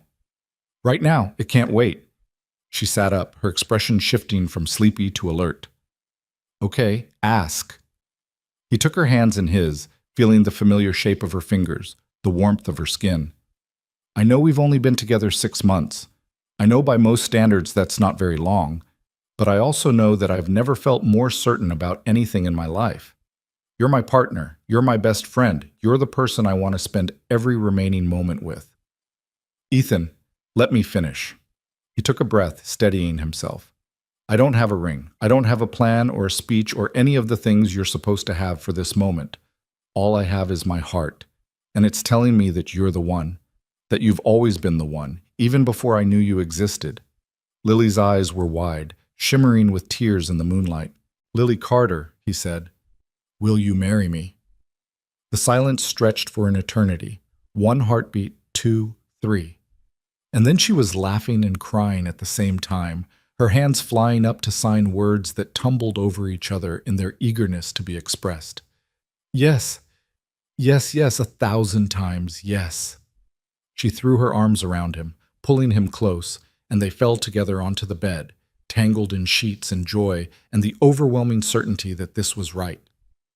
"I can't believe you proposed without a ring," she signed when they finally separated.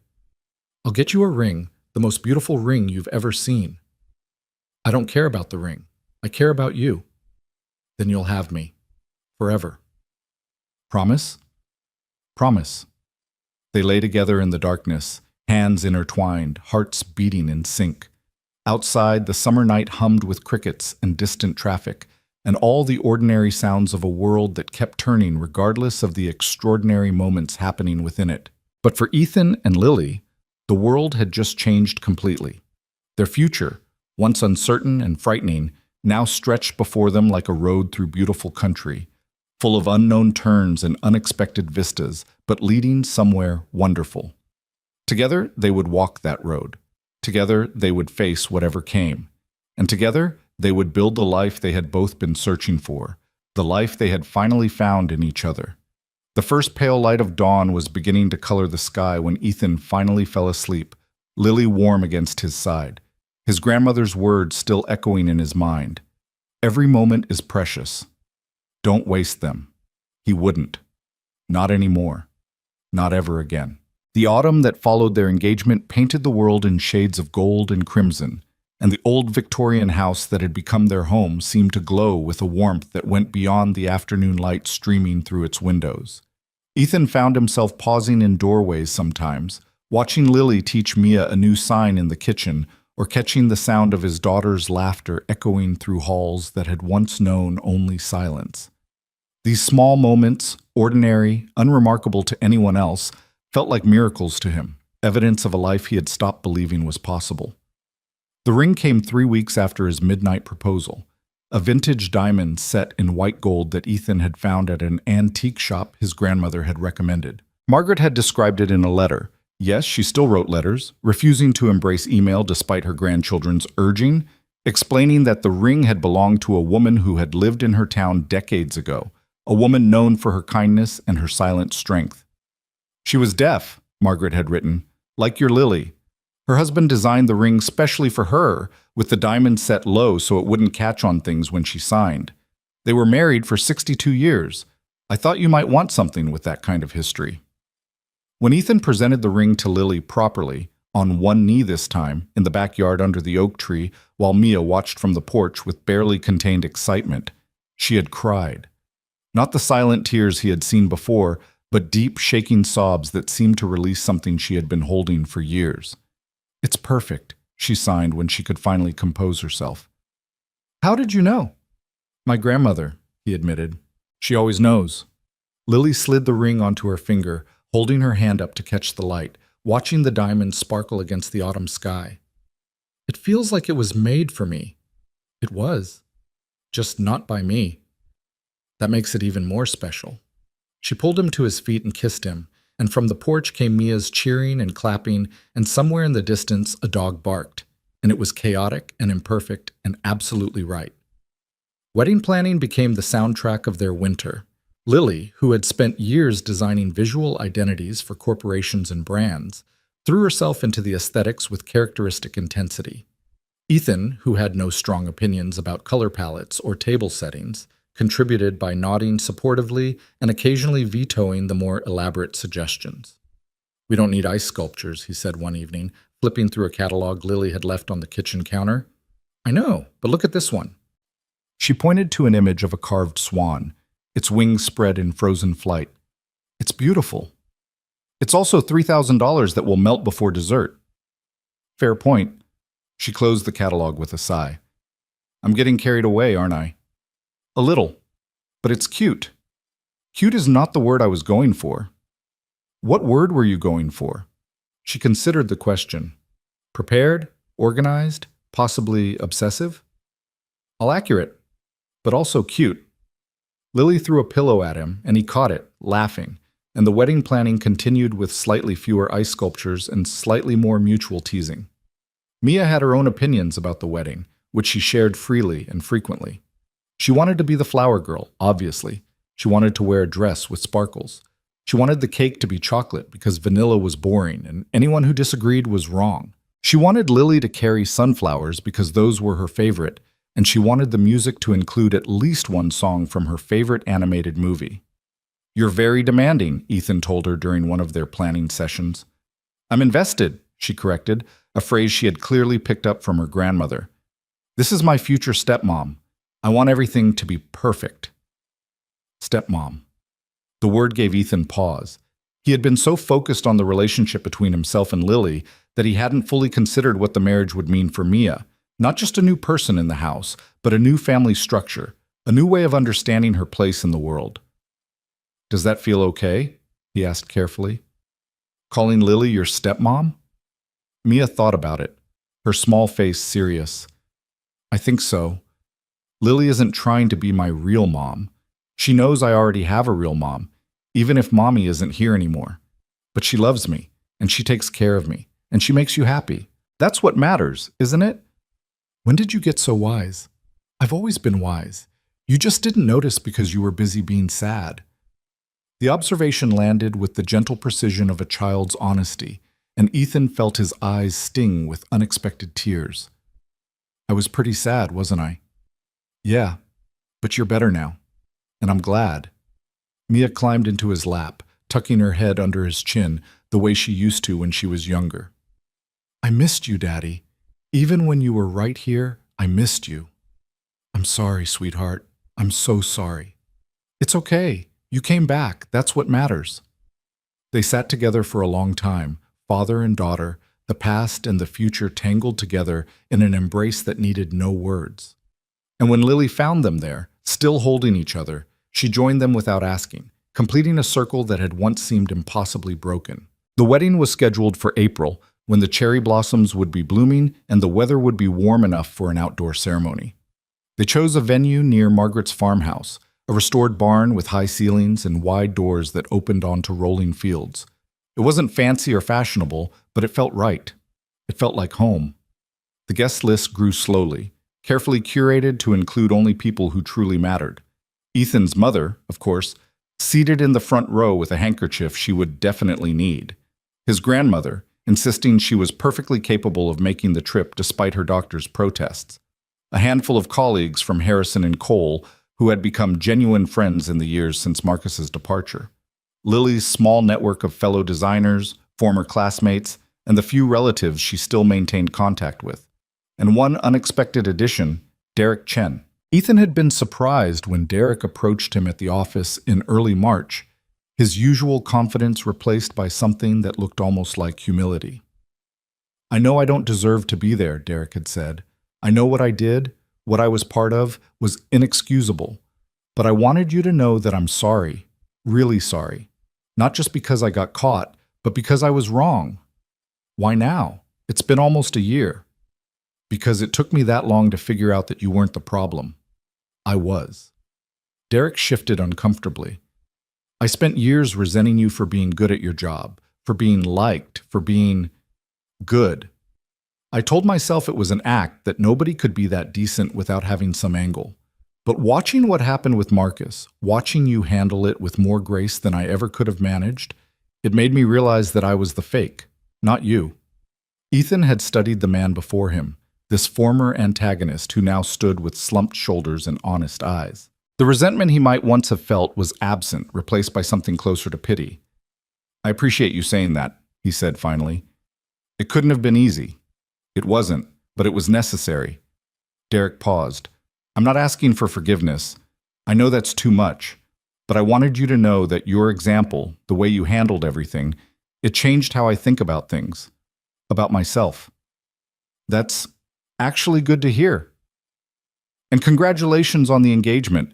Lily seems like an incredible person. She is. You deserve to be happy, Reed. I really believe that. The conversation had stayed with Ethan for days, turning over in his mind like a stone in a river. He told Lily about it that evening, watching her face as she processed the information. Do you believe him? She signed. I think so. People can change. Not always, but sometimes. And if he's still the same person? If this is just another manipulation? Then we'll deal with it. But I'd rather extend trust and be wrong than withhold it and miss a genuine transformation. That's very generous. It's practical. Holding on to anger takes energy. I'd rather spend that energy on us. Lily smiled, that familiar warmth spreading across her features. You really are exactly who you appear to be. Is that a compliment? The highest one I know how to give. The invitation to Derek was sent the next day. Victoria Slate, who had never shown any sign of remorse, was not included. The morning of the wedding dawned clear and cold, the kind of April day that promised warmth by afternoon but demanded patience until the sun climbed higher. Ethan woke before sunrise, too keyed up to sleep, and slipped out of bed without disturbing Lily. They had agreed to spend the night before apart, a concession to tradition that had felt silly until he found himself missing her presence beside him. He made coffee in this kitchen of the farmhouse where he and Mia had stayed the night at Margaret's insistence. The old woman was already awake, sitting in her favorite chair by the window, watching the sky lighten over fields she had known for nearly 8 decades. "Nervous?" she asked without turning around. "Terrified." "Good. That means you understand what's at stake." "Thanks, Grandma. Very reassuring." She chuckled, the sound warm and familiar. "I was terrified too, the morning I married your grandfather. I stood in my bedroom and stared at myself in the mirror and wondered if I was making the biggest mistake of my life. And I went through with it anyway, because I loved him more than I feared being wrong. That's what marriage is, Ethan. Not the absence of doubt, but the willingness to move forward despite it." Did the doubt ever go away? Eventually, replaced by certainty, and then by habit, and then by something deeper than either. By the end, we couldn't remember who we'd been before each other. We'd grown together for so long that separating us would have been like trying to untangle roots. She finally turned to face him, and in her eyes he saw the echo of every love she had known and lost. Her husband, her son, the life that had been full of both joy and sorrow. "That's what I want for you," she said. "That entanglement, that growing together. I want you to wake up 50 years from now unable to imagine yourself without her." "I already feel that way." "Then you're ready." The ceremony began at 3 o'clock, when the afternoon sun had warmed the air and the cherry blossoms were at their peak. The restored barn had been transformed with Lily's meticulous vision, white linens and soft lighting, sunflowers in simple vases, the kind of elegant simplicity that looked effortless but had taken months to achieve. Ethan stood at the altar, his heart pounding, watching the doors at the far end of the aisle. Beside him stood his best man, a college friend named Marcus, who had flown in from Seattle and who had nothing whatsoever to do with the other Marcus, a coincidence that had given everyone considerable amusement during the planning process. The music began, a string quartet playing something classical and beautiful, and the doors opened to reveal Mia, resplendent in her sparkly dress, scattering flower petals with the intense concentration of someone performing brain surgery. The guests laughed and murmured, charmed by her seriousness, and she beamed at the attention while trying to maintain her dignity. And then, behind her, Lily appeared. She wore a simple white dress, elegant in its understated beauty, and she carried sunflowers exactly as Mia had requested. Her hair was down, softened by the afternoon light, and she was smiling, that radiant smile Ethan had fallen in love with, the one that transformed her whole face and made her seem to glow from within. Their eyes met across the length of the aisle, and the rest of the world fell away. There was only her, walking toward him, each step bringing them closer to the life they had chosen together. When she reached him, when they stood face to face with their hands joined, Ethan felt something settle in his chest, not excitement or nervousness, but peace. The deep, quiet peace of arriving somewhere you belonged. The officiant, a friend of Lily's who had been certified online specifically for this purpose, welcomed the guests and began the ceremony. But Ethan barely heard the words. He was lost in Lily's eyes, in the warmth of her hands in his, in the overwhelming gratitude he felt for the chain of events that had brought them to this moment. A cruel scheme, a hidden camera, a blind date designed to humiliate. And somehow, impossibly, all of it had led to this. 2 people standing in a barn surrounded by sunflowers, promising to love each other for the rest of their lives. The vows came next. They had written their own, a decision Lily had insisted on, despite Ethan's protests that he wasn't a writer and would certainly embarrass himself. He went first, his voice steady despite his racing heart. "Lily," he said, "a year ago I was a man who had forgotten how to hope. I went through the motions of living, but I wasn't really alive. And then you walked into a restaurant, and everything changed." He paused, gathering his thoughts. You showed me that the cruelest intentions can lead to the most beautiful outcomes. You showed me that courage isn't the absence of fear, but the willingness to be vulnerable despite it. You showed me that love doesn't require perfection. It requires presence, patience, and the commitment to choose each other every single day. Lily's eyes were shining now, tears she didn't try to hide. I promise to sign with you every day, even when my hands are tired. I promise to learn your silence and your laughter, your darkness and your light. I promise to stand beside you through whatever comes, not because life will be easy, but because facing it with you makes everything easier. He squeezed her hands. I choose you, Lily Carter, today and every day after. I choose us. When it was Lily's turn, she released his hands to sign, her interpreter translating aloud for the guests who didn't know the language. Ethan, she began, her hands moving with deliberate grace. I spent most of my life feeling invisible. I learned to expect disappointment, to armor myself against rejection, to survive in a world that often couldn't see past what I couldn't do to what I could. She paused, her expression softening. And then I met you, a man who saw me. Not my deafness, not my difference, but me. The whole complicated, imperfect person I had been afraid to reveal. You didn't try to fix me or save me. You just loved me, exactly as I am. Her hands trembled slightly, but she continued. You gave me a family when I had given up on having one. You gave me a home when I didn't know I needed one. You gave me hope when I had forgotten what hope felt like. And you did all of this by simply being yourself, the kindest, most genuine person I have ever known. She reached up to touch his face, her palm warm against his cheek. I promise to be your partner in everything, to support your dreams and share your burdens, to raise Mia with love and patience and more terrible homemade pizza than any child should have to endure. A ripple of laughter went through the guests. I promise to grow old with you, to grow weird with you, to grow into whoever we're meant to become together. I choose you, Ethan Reed. I choose us, and I will keep choosing us for the rest of my life. The rings were exchanged, simple gold bands they had chosen together, and then came the words Ethan had been waiting for. By the power vested in me, I now pronounce you husband and wife. Ethan, you may kiss your bride. He did, pulling her close, pouring everything he felt into that single moment of connection. The guests erupted in applause, Mia loudest of all, and when they finally separated, both of them were laughing through tears. Hello, wife, Ethan said. Hello, husband, Lily signed back, and just like that, they were married.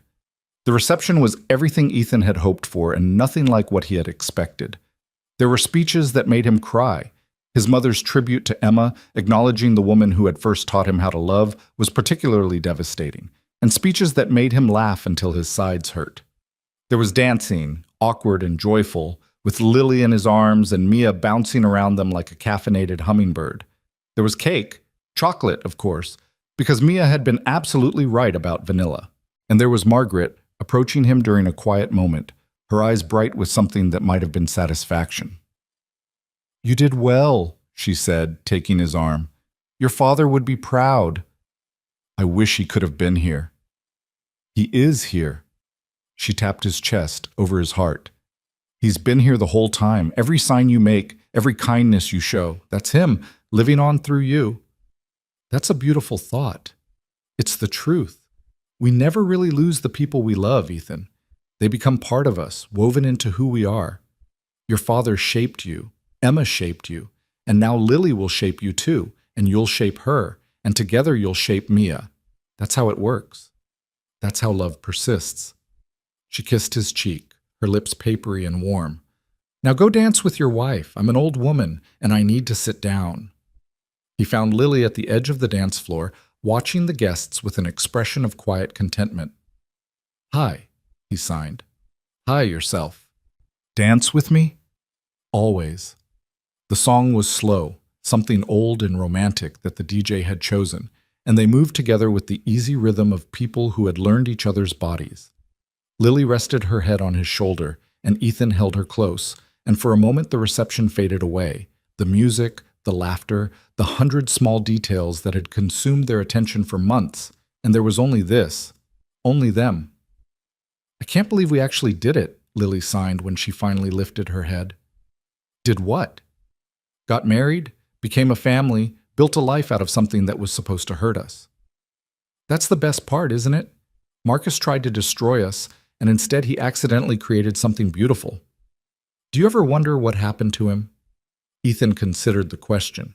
He had heard, through the office grapevine, that Marcus had moved to another city, taken a job at a smaller firm, was apparently trying to rebuild his career and his reputation. Whether he had genuinely changed or was simply biding his time until he could scheme again, Ethan didn't know.